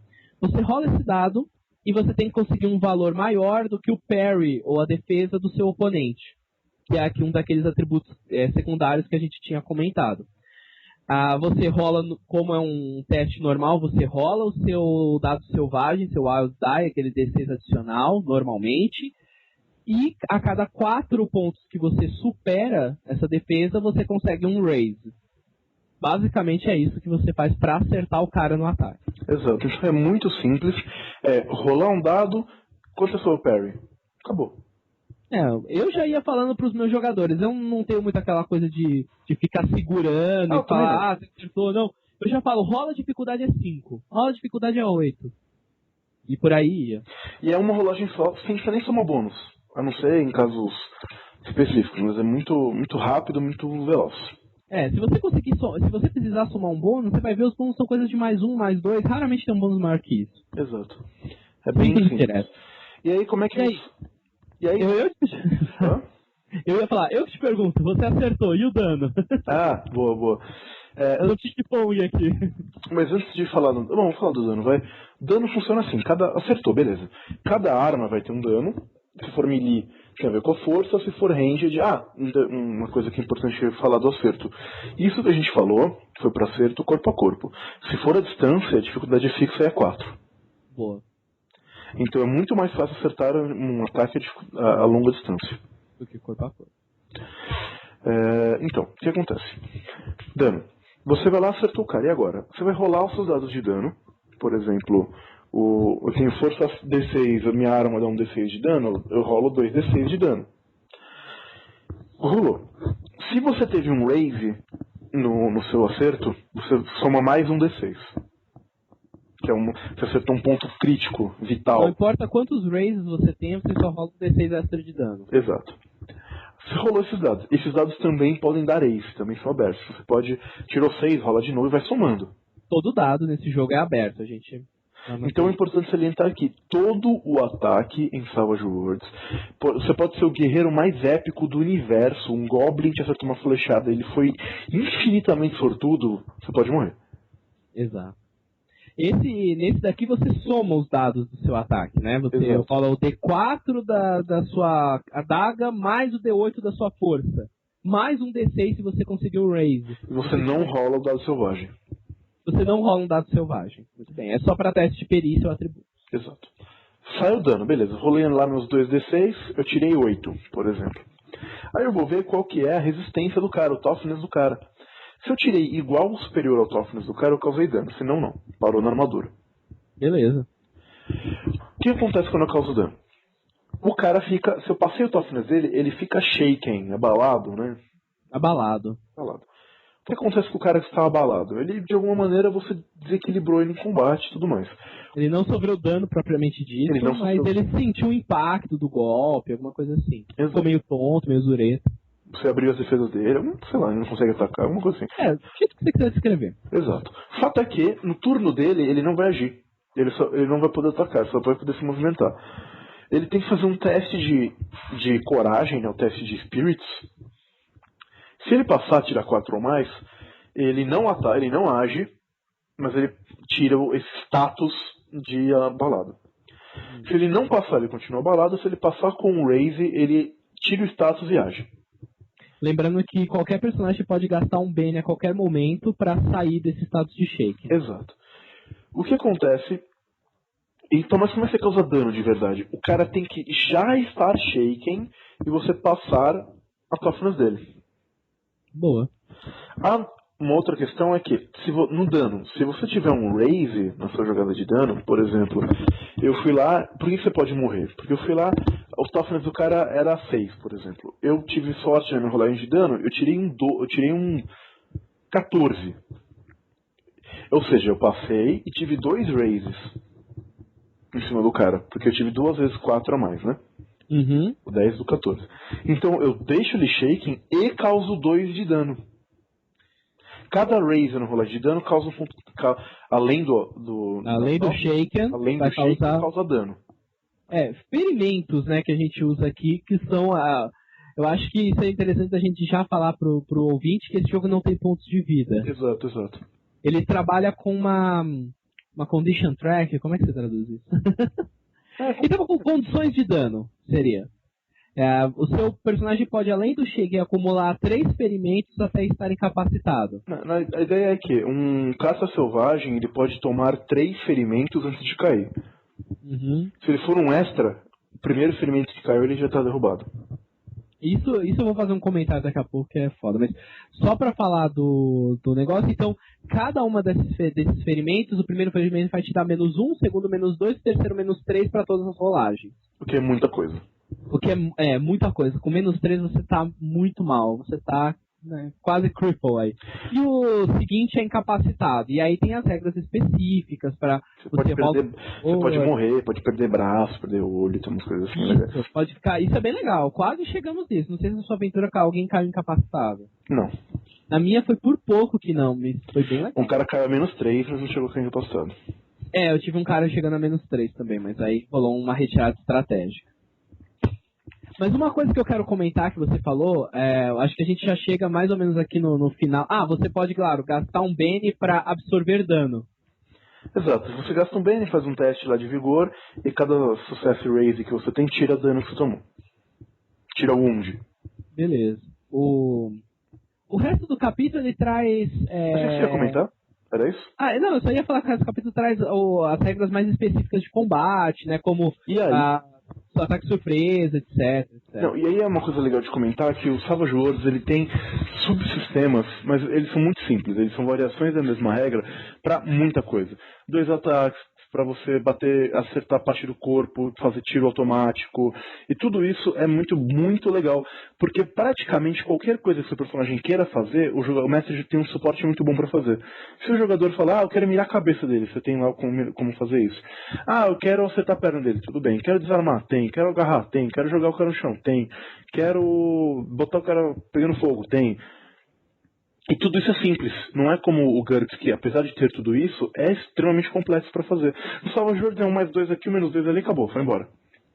Basicamente, simples. Se você não tá lembrando a regra, você pode pensar com base em +2, -2 e tentar ver o que acontece. Exato. Se você na hora não quer abrir o livro, eu não gosto de abrir muito o livro na hora, eu só memorizei mais ou menos +2, -2 e vamos. E eu falei, se cair uma regra específica que eu não saiba, depois eu abro o livro quando tiver terminado a aventura, leio, no próximo converso com os jogadores. Mas basicamente é isso. O que eu queria falar do combate é que você mencionou dos extras. Uhum. E agora também, momento confissão do Vitor. Eu sempre tive um problema para marcar pontos de vida ou ferimentos nos caras, nos meus inimigos, nos NPCs que eu uso. Eu pegava, né, pegava uma folha e ficava marcando, contando ponto de vida, etc.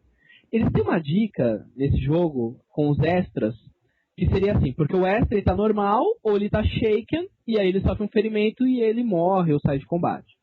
O que eles falam, como eles estão com miniaturas, etc., é para você pegar um token, um marcador, pode ser um marcador, uma moeda com cara ou coroa, por exemplo. Qualquer coisa assim.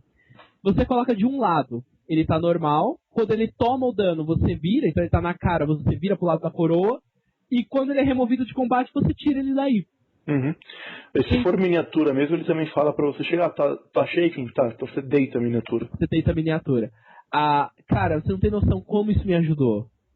Foi mágico o combate. Mágico. Por quê?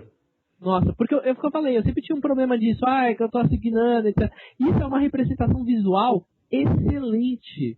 Se você, não sei, se você mestre tá ouvindo isso e você pensa, nossa, eu também tenho um pouco de dificuldade em ficar mantendo quantos pontos de vida tem aquele monstro, ou quem tá lutando com quem. Ali é uma representação física. Os jogadores estavam em volta de mim, eu só colocava mais ou menos virado para cada um, assim, atrás do escudo, e eu ficava contando, esse aqui você tá mudando, já virava. Então quando eu voltava, eu não precisava marcar nada, escrever nada. Quando eu voltava naquele turno, eu olhava e falava, beleza, o cara tá lutando contra 2 caras, um tá shake e um tá normal. Isso era muito estanque, muito rápido. Legal, muito legal. Isso, nossa, foi uma das coisas que eu mais adorei no sistema. Aliás, talvez eu dê jeitos de usar isso nas minhas aventuras. Muito bacana. Então, basicamente, esse sistema de combate de Savage Worlds, eu queria comentar uma última coisa, que são as múltiplas ações, porque eu acho que isso é uma coisa interessante no sistema. Ele tem quantas ações eu posso fazer por turno? Quantas você quiser, só que cada ação adicional que você faz impõe uma penalidade de -2 cumulativa para todas as ações que você for fazer. Exato. Então, em resumo, só que com alguns limites, não pode atacar mais de 2 vezes, por exemplo, com a mesma arma. Uhum. Então, vou intimidar o cara e vou atacar o cara. Você pode fazer isso? Pode, você tem -2 para fazer as duas coisas, que você vai intimidar e atacar. Eu vou intimidar o cara, atacar o cara e vou ainda abrir uma porta, fazer um teste para abrir a porta aqui, andar e abrir a porta. Você pode, -4 em tudo, porque são mais ações. E diferente do D&D, para quem está acostumado, você pode andar durante o seu ataque. Isso faz uma diferença muito legal quando você está jogando com miniatura na estratégia. Você pode andar, bater e continuar andando, por exemplo. Bem legal. Isso faz muita diferença. Ele tem todas as regrinhas dele, tem uma coisa parecida com ataque de oportunidade, e dano, soco, e por aí vai. Então acho que a gente pode já fechar um pouco essa questão do combate, não? Beleza, por mim tudo bem. A única coisa é o healing. O healing basicamente você vai ser um teste, uma perícia healing, curar, ou você pode usar uma magia, alguma coisa. E, de novo, você faz o teste com sucesso e para cada raise você vai diminuindo você vai recuperando aqueles ferimentos na pessoa que você está curando. Mas o legal do ferimento é que se você não recuperar, vamos supor, passou, eu tô com um ferimento lá. Você vai fazer um teste de vigor, é o healing natural, né? A cada 5 dias você pode fazer um teste de vigor. Se você passar, você cura ferimento, só que se você não passa teste de vigor, seu ferimento piora, eventualmente você pode morrer. Eu não usei, não tinha quem tinha, ótimo, não tinha personagens com cura, nem mágica, nem a perícia na minha aventura, e não se passou tempo suficiente para usar essa regra. Então eu pessoalmente não tive experiência com as regras de cura. Bom, justo. Mas a questão é demonstrar que Savage Worlds, seja fantasia, seja não, é um sistema muito letal. Ah, sim, isso é o padrão do sistema, ele é literalmente letal. O que deixa tudo muito rápido. Então, um combate com um dragão em Savage Worlds vai durar 4 turnos. Você matou o dragão em 4 turnos, você morreu pro dragão em 4 turnos. Se demorar tudo isso.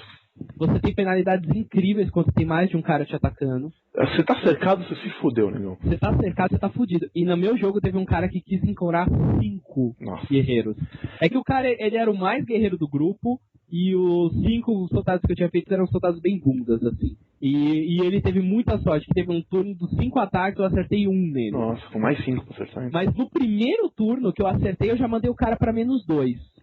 Tipo, 3 ataques que pegaram, o cara já caiu a -2 no primeiro ataque. No segundo, eu tive esse negócio, que só tive um azar e tal. Então, foi bem interessante. Mas muito, foi foda. Tem um edge no suplemento, no Iron Dynasty, a gente fala disso, que eu acho muito legal, que é o One Against Many, que ele tira essa desvantagem. Interessante, e justamente pra dar o clima do uma coisa mais anime, mais Japão. Exato. Bem legal. Bom, agora vamos falar das regras situacionais, rapidinho?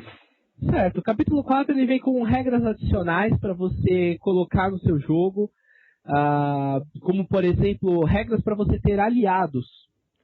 Isso é muito legal. No Savage Worlds você pode contratar pessoas, comandar tropas, é tudo resolvido muito simples, eles são extras, eles agem no seu turno, e é super simples de mexer, diferentemente de um sistema que, um companheiro animal em D&D já tem um trabalho enorme. Não, rapidão, simplesão, muito legal.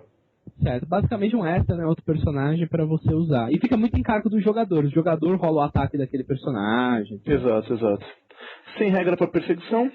Que geralmente regras para perseguição é o capítulo que eu pulo em qualquer livro de RPG. Eu só li o do Savage Worlds porque eles me falaram que as regras de perseguição foram escritas do zero, etc. Tal, e eu falei, ok, vamos ver se os caras melhoraram. Eu nem conhecia as regras antigas, mas vamos ver como elas estão.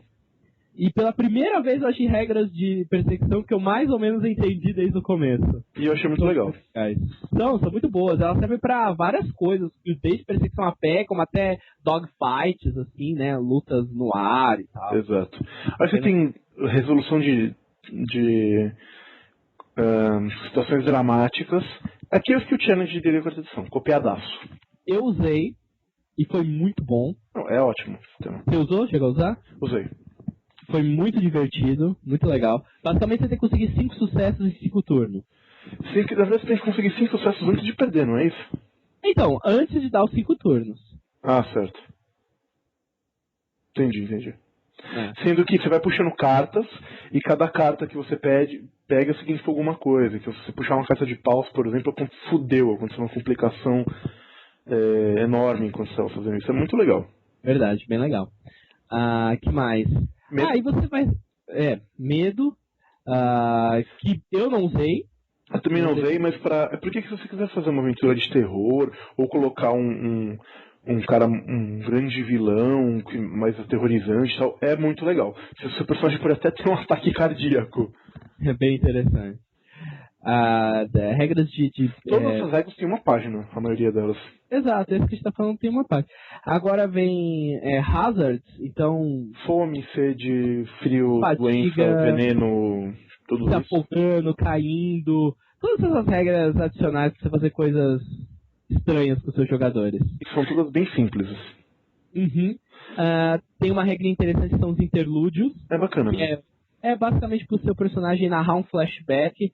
Então é aquela coisa, o pessoal tá em volta da fogueira e seu o personagem do cara vai narrar uma história, contar uma história do passado dele. Você saca uma carta, cada naipe de carta tem alguma coisa marcada, como por exemplo uma tragédia, um amor, e aí o jogador cria alguma história em cima disso. Isso é bem legal. Eu ainda não usei, mas como eu tô narrando história com Viking, eu tô louco pra colocar eles contando histórias, etc.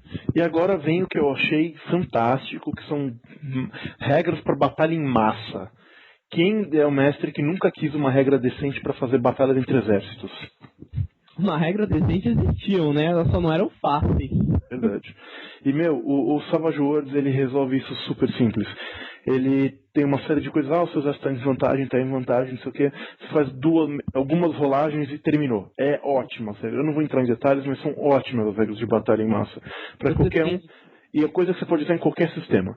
Então, independentemente de ser Savage Worlds ou não. Você tem regras pra você comandar o exército e você tem regras pro seu personagem no meio de uma batalha, tentando, tipo, mudar virar as marés da guerra. Né? E é muito legal porque não é uma coisa detalhada, tipo, você entra lá e rola ataque, rola dano contra cada personagem, não. É bem abstrato. Então ele chega e fala, o exército inimigo, você divide ele em tokens, né? Ele tem 10 tokens, por exemplo.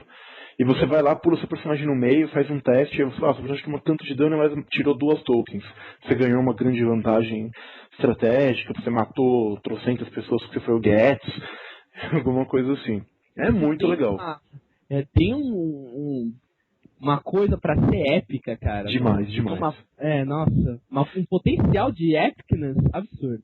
E aí ele tem as regras para settings, que eu achei ótimas também. A ideia são regras modulares e variantes para você colocar em determinados estilos de jogo. Como por exemplo, você fazer o dano a cada ferimento que você toma, você rola numa tabela e o dano se torna mais letal. É basicamente assim, cara. Você tomou dano, você perdeu um braço. Mais ou menos isso.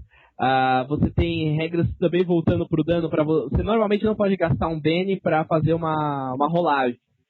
Você pode agora usar o Bene para fazer rerolar o dano. E isso torna a coisa muito mais carnificina, carnage pura. E por aí vai, né? Regras diferentes para acerto crítico. E é aquela coisa, opcional se você quiser, para dar um clima legal. Eu gostei muito disso das regras do Savage Worlds, elas são muito modulares.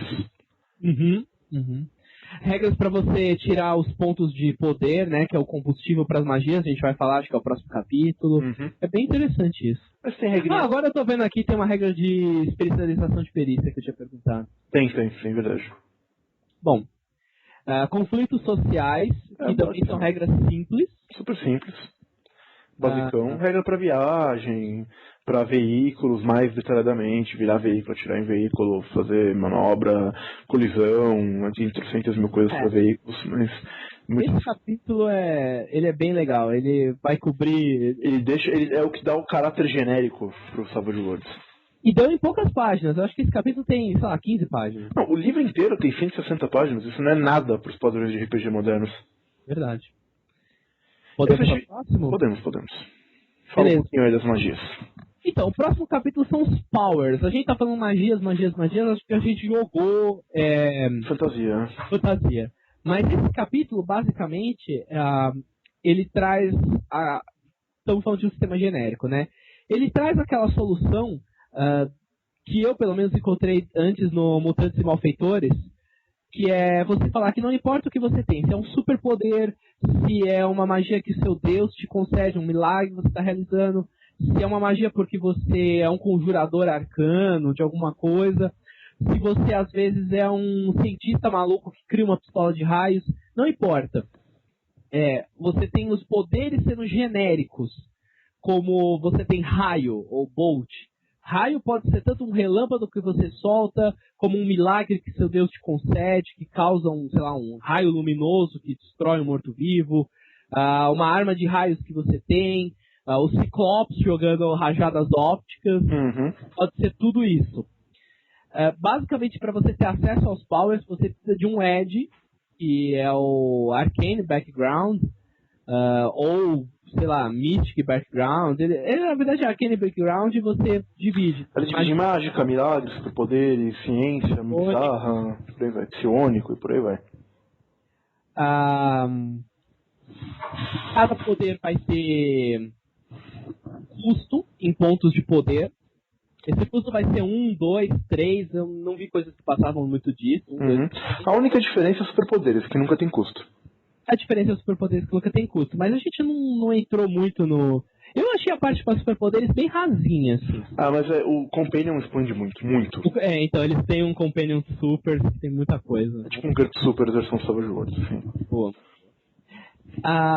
E você tem isso, você tem um requerimento para, por exemplo, se você é um novato, se você é um veterano, aqueles rankings, tem certas magias que você vai abrindo, que é muito legal. Sim. E ele tem os trappings. E você tem o trapping. O trapping é o que vai dar o sabor da magia, né? O trapping basicamente é um template, não sei, que você adiciona à sua magia. Então, de novo, você tem o bolt, o raio, você pode colocar, por exemplo, um trapping que é fogo, e aí você vai ter alguns bônus. Ou um trapping que é elétrico, ácido, gelo. Eles têm alguns exemplos aqui, mas eu acho que ele fica bem interessante de você pensar nos seus próprios exemplos e falar, poxa, o que eu estou jogando é uma bola de fogo. O que eu posso ter de mais? Será que ela causa dano a mais? Mas tudo bem, mas aí ela vai custar mais pontos. E você dá uma customizada na sua magia. Sim, muito legal. É bem interessante. Você falou que você tinha uma crítica no sistema de magias? Então, tenho. Porque assim, primeiro porque o personagem é feito quando você compra só a vantagem, o Arcane Background, você ganha 3 magias. Isso no caso do mago mesmo. Depende do Arcane Background. Mas 3 magias e 10 pontos. E eu acho que isso acabou muito rápido no jogo que eu joguei. Sabe? Em alguns turnos, tudo bem, o jogador que estava jogando com o mago, ele foi meio, não vou falar irresponsável, mas ele foi meio torrando os pontos que nem a casa da mãe Joana, sabe? E eventualmente ele se viu a maior parte do combate sem os pontos devidos. E eu não sei, eu achei que isso pegou um pouco, entendeu? Eu não sei o quanto isso é interessante. Talvez alguma coisa que ele pudesse fazer magias até o final, mas as magias fossem ficando mais fracas. Talvez isso fosse um sistema mais interessante. Não sei. Eu vou discordar um pouco em alguns aspectos. Magia é muito forte em Savage Worlds. Isso é mesmo. E eu acho que os pontos de magia é uma maneira que você tem que ter pra balancear um pouco as coisas. E é aquela coisa, é um personagem de level baixo. Conforme você vai ganhando novas habilidades, você vai ganhando mais pontos de magia, você vai ganhando a capacidade de recuperar pontos de magia mais rápido, a capacidade de você não gastar pontos de magia quando fazer uma magia, como a vantagem do Wizard lá. Então tem uma série de maneiras de fazer isso. E pela própria característica do Savage Worlds, e como funciona a magia, se o mago gastar 3 pontos de magia pra mandar 3 bolts no mesmo alvo, ele morreu. Desculpa. O que eu digo que o caso do meu jogador foi meio responsável, isso foi mesmo. Ele comprou a magia teleporte e ele ficou indo de um canto pro outro, fazendo meio que um courrier, sabe? Passando mensagem de um canto ao outro do jogo. E quando ele viu, ele tinha, sei lá, 4 pontos de magia sobrando. E aí ele chegou perto de um cara que estava apanhando feio, usou para dar uma limpada na área. Realmente, esse foi o momento que uma magia dele com 4 pontos, ele derrubou acho que 3 adversários. Foi bem porradeiro mesmo. O cara teve sorte nos dados também, tem esse lado. Mas, enfim, deu pra dar uma ideia. E aí ele ficou sem. E você recupera 1 ponto de magia a cada hora. Hora de jogo, né? Hora em game. Hora em game. Ou seja, mas passaram 5 horas, você recuperou 5 pontos de magia. Exato. Só que aí tinha acontecido isso e tava no meio do combate. Mas eu acho que isso é necessário, cara. Eu não sei se... Primeiro porque é um recurso que o personagem dele tem, que ele não soube utilizar. Então, exato. Não sei se é uma falha... Não acho que é uma falha do sistema. Foi uma questão que o jogador não soube aproveitar. É a mesma coisa que um guerreiro tivesse... Que você falar, o sistema é falho porque o guerreiro resolveu deixar a espada dele em casa. E não usou na batalha, sabe? Ele aí não conseguia bater nos outros porque ele não tinha uma espada. Eu acho um pouco temerário falar isso. A questão é que o sistema, por ser ágil, com poucos pontos de magia, um mago ele consegue fazer uma grande diferença em combate. Depois, como o ser mago não o impede de pegar outras coisas, ele não necessariamente precisa ter magia como sua única forma de combate. E se a tiver, ele de fato fará diferença quando usar. Então aquela coisa, ele é o as do grupo. Quando ele precisar explodir coisas, ele vai. Só que se ele fizer isso, ele sabe que ele vai precisar de um tempo para se recarregar. Eu acho que é só uma questão de como a dinâmica da magia funciona. Você quer ser um mago para fazer magia 24/7 o tempo todo? Não dá. Você precisa racionar um pouco de magia, a não ser que você seja um personagem de level elevado. Assim como em qualquer sistema de RPG ou de magia, a não ser que você transforme isso em um superpoder. Exato. É que eu não sei, eu acho que eu tô acostumado, o último RPG que eu joguei com magia e poderes foi o Mutantes e Malfeitores. Pode ser. Você usa o poder até o final, sabe? Você continua usando, você não para de ter poderes. Então eu acho que isso, assim, eu pra falar a verdade, eu nem senti tanto, mas eu percebi que isso irritou bastante o jogador. Tudo bem, eu virei pra ele na hora e eu defendi o sistema. Eu falei, olha, você também tá gastando torta direito fazendo esses teleportes e acha que não vai ter custo? Não é bem por aí. Isso não impediu o jogador, é claro, de continuar usando a magia de uma outra maneira. Por exemplo, toda vez que alguém ia atacar ele e não passava no parry, que a defesa dele a defesa era maior, não atingia a defesa, ele descrevia que o personagem dele estava se teletransportando em distâncias curtinhas. Razoável. Então ficava aquela coisa, ele ainda está usando magia, mas não é aquela magia que ele costumava usar antes.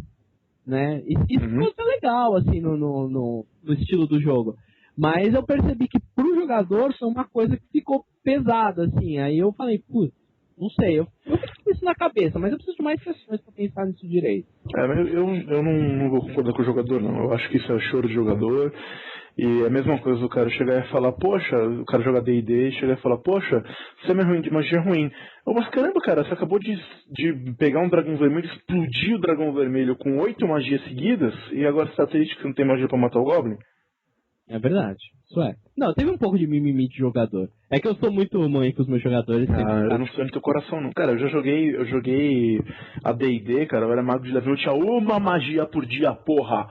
Eu não ficava chorando. Ninguém teve dó de você nessa época. Eu tinha um míssel mágico por dia, eu dava 1d4 mais 1 de dano por dia. Entendeu? Foda-se. Não tenho dó com um jogador, não. Pô, o cara tem mó boi ainda e acha que... Mas, falando sério, eu não acho que seja um problema de sistema. Eu acho uma questão de como o jogador interpretou as coisas. Seria a mesma coisa de falar que o guerreiro que pulou em cima de 5 fala, porra, mas isso é ruim, hein? Eu pulei em cima de 5 e morri. Exato. De qualquer forma, assim, eu não tinha reparado de novo, né? Tem uma regra que é alternativa que eu vi pra você fazer magia 100 pontos de magia, exato. Eu acho que eu vou dar uma relida e ver se fica legal. Não custa, às vezes, eu testar num jogo. Depois eu falo as minhas impressões. É bem interessante. Eu diria dessa regra, você pode usar magias à vontade, só que se você falha no teste, as consequências são severas. Interessante. É coisa assim, você toma o dano se a dar, por exemplo.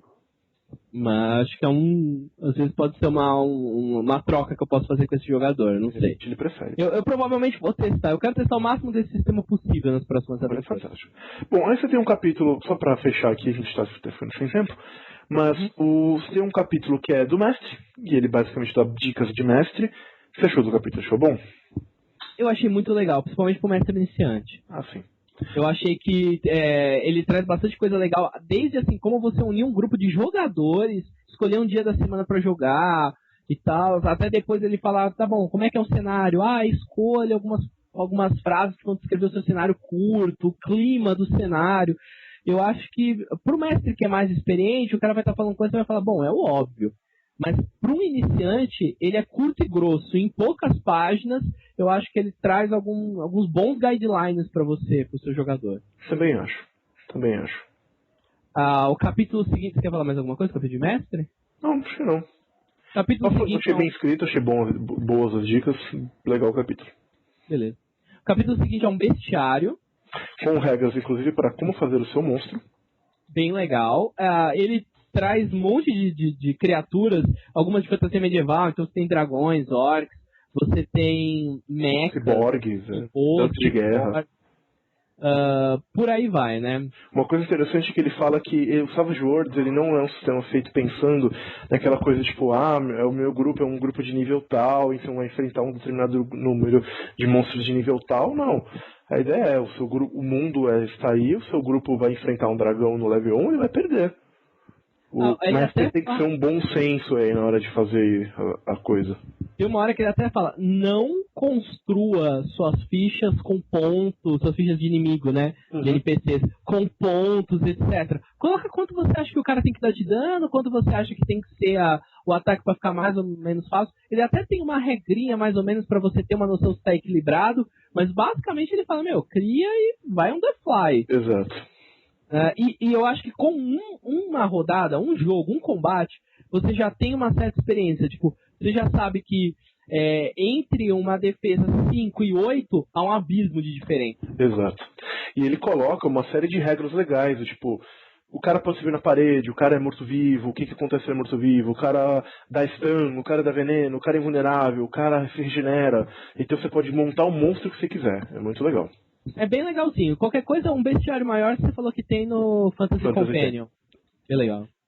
Ele termina com as One Sheet Adventures, que são basicamente uma aventura pronta, que ele chega em uma página. Uma folha, né? Frente e verso, tem uma aventura. A que eu mestrei foi uma dessas aventuras, a Blood in the Snow, né? O Sangue na Neve. É legal que ele chega e fala, olha, a aventura é isso, o cara vai acontecer isso e aquilo. Se vira, negão. Não é aquela coisa detalhe, ele tem os monstros, e tal, e acabou. É legal que essas aventuras, elas trazem o caráter genérico do jogo, né? A primeira é sobre detetives com sobrenatural, a segunda é uma fantasia medieval com vikings, a terceira é uma... Eu não li a terceira e a quarta, pra falar a verdade, mas pelo que eu vi, a terceira é uma ficção científica. Isso é ficção científica. A quarta eu já não vi o que era, daí pra frente, etc. A quarta é um ser como a cidade sem defender a cidade. Ah, bem legal, bem legal. E é isso, basicamente, né? A partir daí você termina o livro. Então, nossas opiniões finais sobre o Savage Worlds. Sim, a última coisa que eu queria falar sobre o Savage Worlds. Não, vamos fazer as opiniões finais. Fala aí as opiniões finais. Opiniões finais já. Bom, sei lá, eu adorei o Savage Worlds. Terminamos de jogar, meus jogadores estavam urrando, sabe? Eles ficaram com... A minha aventura foi bem diferente da do Chess. A minha foi basicamente combate. A minha teve outras coisas. A minha foi combate do começo ao fim, assim, basicamente. E foi aquela coisa, o combate ele era muito rápido, muito fluido, muito gostoso, com várias reviravoltas. Eu tenho um jogador, só para dar um exemplo aqui, eu tenho um jogador que ele tem uma dificuldade absurda de aprender regras. Esse cara não sabe inglês e, cara, assim, qualquer jogo que a gente tá jogando, a gente tava jogando 3D&T, e ele toda vez que ia rolar um dado, me perguntava como é que era o teste. Ou na hora de rolar um ataque, ele me perguntava como é que era o teste. Toda a vez. Esse jogo, ele não me perguntou como era, como rolava, o que tinha que rolar, nenhuma vez. Ele sabia que ele tinha que rolar luta, ele sabia que ele tinha que rolar 2 dados, ele sabia que ele tinha que tirar mais do que o número que eu ia falar. E ponto.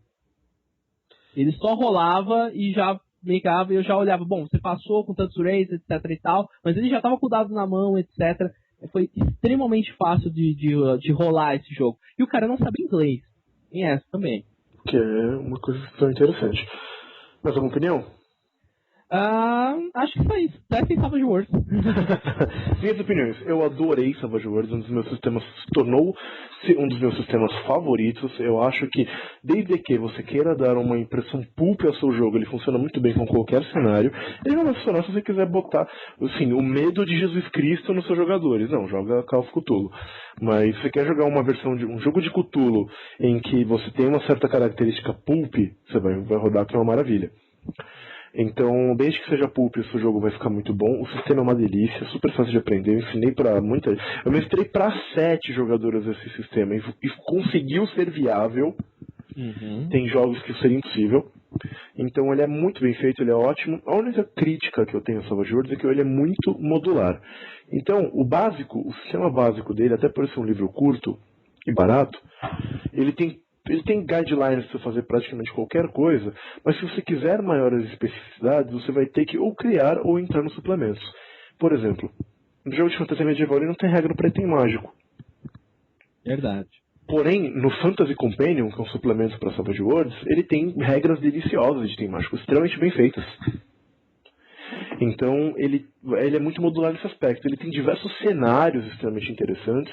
Eu acho que a questão é, você pega o Savage Worlds como uma base, aí você, eu quero mestrar uma aventura de Japão feudal, pega lá o Iron Dynasty, por exemplo, que é o suplemento dele para Japão feudal.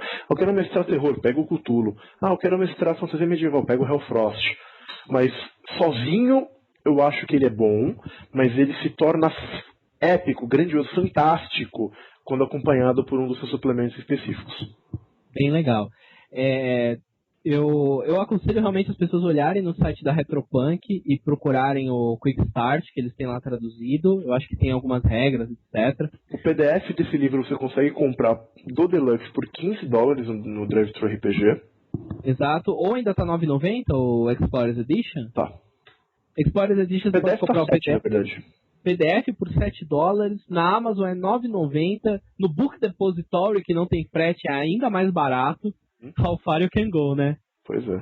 E é isso. E ano que vem, primeiro semestre aí, a Retropunk no Brasil promete o lançamento. E eu acho que vai vir com uma força absurda, como um sistema genérico ótimo. Eles falaram que eles estão pegando a Explorers Edition e adicionando algumas mudanças da versão Deluxe. E se eles conseguirem lançar uma Explorers Edition com um preço mais ou menos igual ao que é o americano é R$ 9,90, cara, com $10. Se eles conseguirem lançar, por exemplo, o livro de RPG, sei lá, menos de R$20 ou R$20, isso vai fazer um sucesso fenomenal, assim. Vai. Explodir tudo. Vai. Então, grande... Nossa nota para o Savage Worlds, por assim dizer, é ótimo. Joguem, é fantástico, testem. Boa, vamos fazer uma paradinha aqui. De 0 a 10, qual é a sua nota para Savage Worlds? Sozinho? Savage Worlds, pode fazer. Ok. Savage Worlds, o livro básico, eu dou nota 8 para ele. Extremamente completo, extremamente interessante, mas enquanto um sistema genérico, ele deixa você a desejar para alguns gêneros sozinho. Acompanhado de seus suplementos, 10. Eu acho desde que 9, vai. Porque você tem que ser... Desde que você queira fazer uma aventura pulp. Eu dou aí entre 8,5 e 9 para ele. É realmente muito gostoso de se jogar. Não sei realmente apontar um defeito porque de fato eu não dou 10 para ele. Eu acho que eu preciso jogar um pouco mais. Eu joguei não faz nem 5 horas, gente, sabe? Tipo, eu terminei muito agora, então eu ainda tô muito pilhado do sistema. Talvez com mais tempo eu perceba erros, etc. Mas por enquanto a minha nota coloca entre 8 e 9, uns 8,5 para aí. Então esse foi o review de Savage Worlds. Meu Deus, agora... Review selvagem, Savage Review. Savage Review, boa. E agora o momento que todos esperavam. Puta que eu pariu, as mulheres estão chorando com a perspectiva de seus homens não voltarem para casa. As crianças estão mais ansiosas por isso do que pelo novo episódio de Naruto. Puta que eu pariu. Que é a Cúpula do Trovão. Cúpula do Trovão!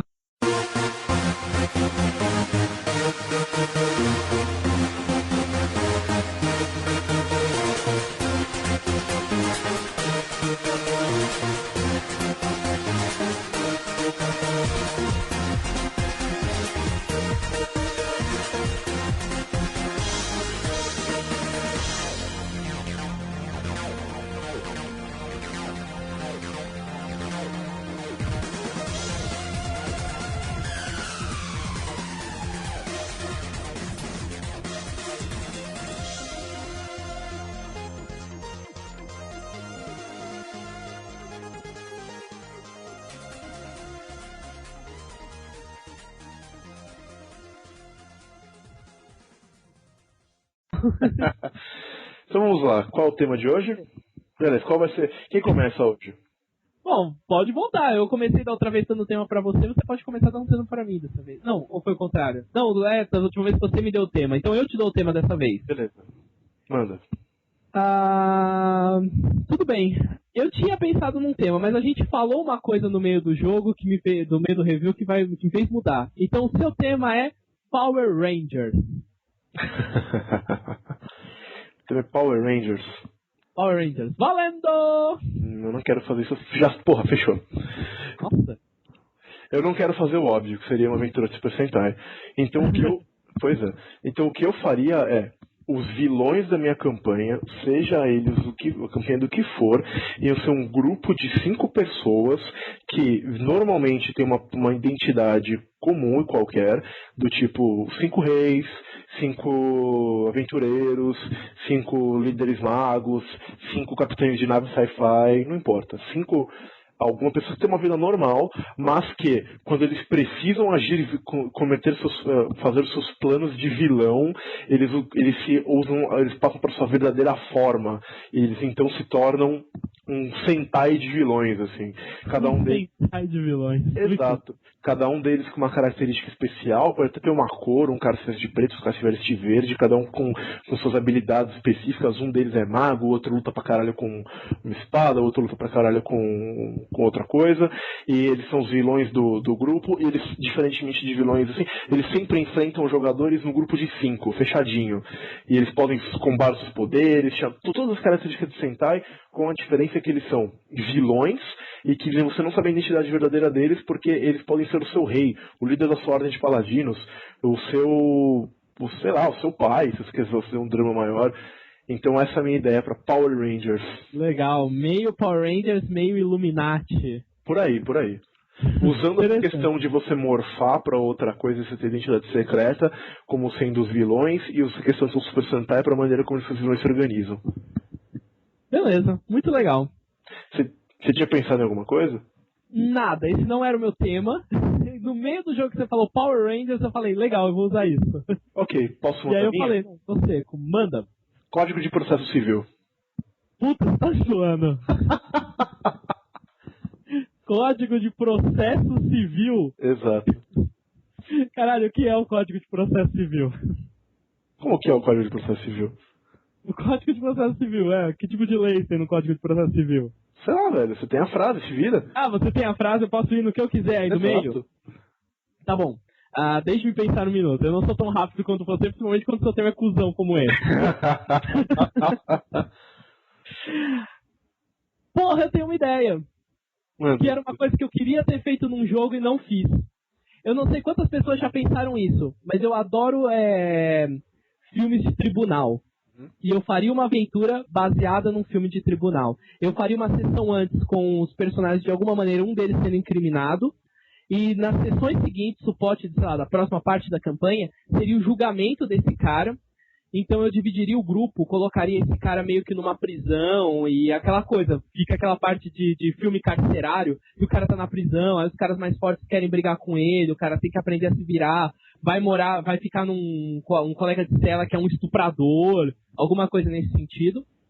Do outro lado, você tem os personagens atrás de pistas pra liberar esse cara, fazer o julgamento, e sessões de jogo que se passem durante o julgamento. E aí não sei o que eu trabalharia, talvez alguma mecânica social, algum skill challenge, mas com grandes revelações. Ia ser basicamente isso o plot, assim. Não sei quantas pessoas já tentaram mestrar isso. Eu tive uma vontade... Jogando Chrono Trigger, eu morri de vontade uma vez. Com o julgamento do Chrono. Ah, eu não vi. Ah, tá certo, Chrono Trigger. Eu já pensei que tava falando Chrono Cross. Bem legal.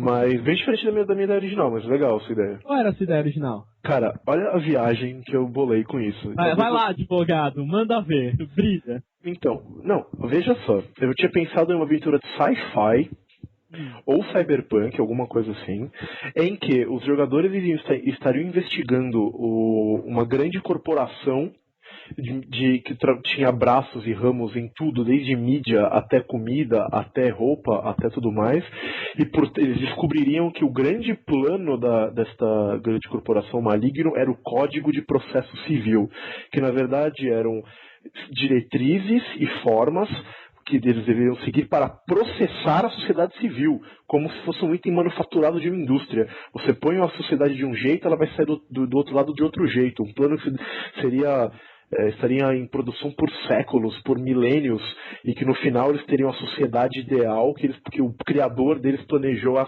3.000 anos atrás, antes da humanidade ganhar o espaço, a um ponto em que a sociedade civil foi processada e viveria com um produto industrializado dessa empresa. Bem legal. E aí os jogadores cyberpunks iriam derrubar isso. Bem legal, bem legal. Bem o clima de uma aventura cyberpunk. Eu lembrei agora de última hora também, eu não sei quantos dos nossos ouvintes são fãs de Star Trek. Eu sei que você não é. Não, nem... Mas tem um episódio da nova geração que chama O Julgamento da Humanidade. Que tem um personagem da série que ele é ele é um membro de uma raça de seres onipotentes, etc.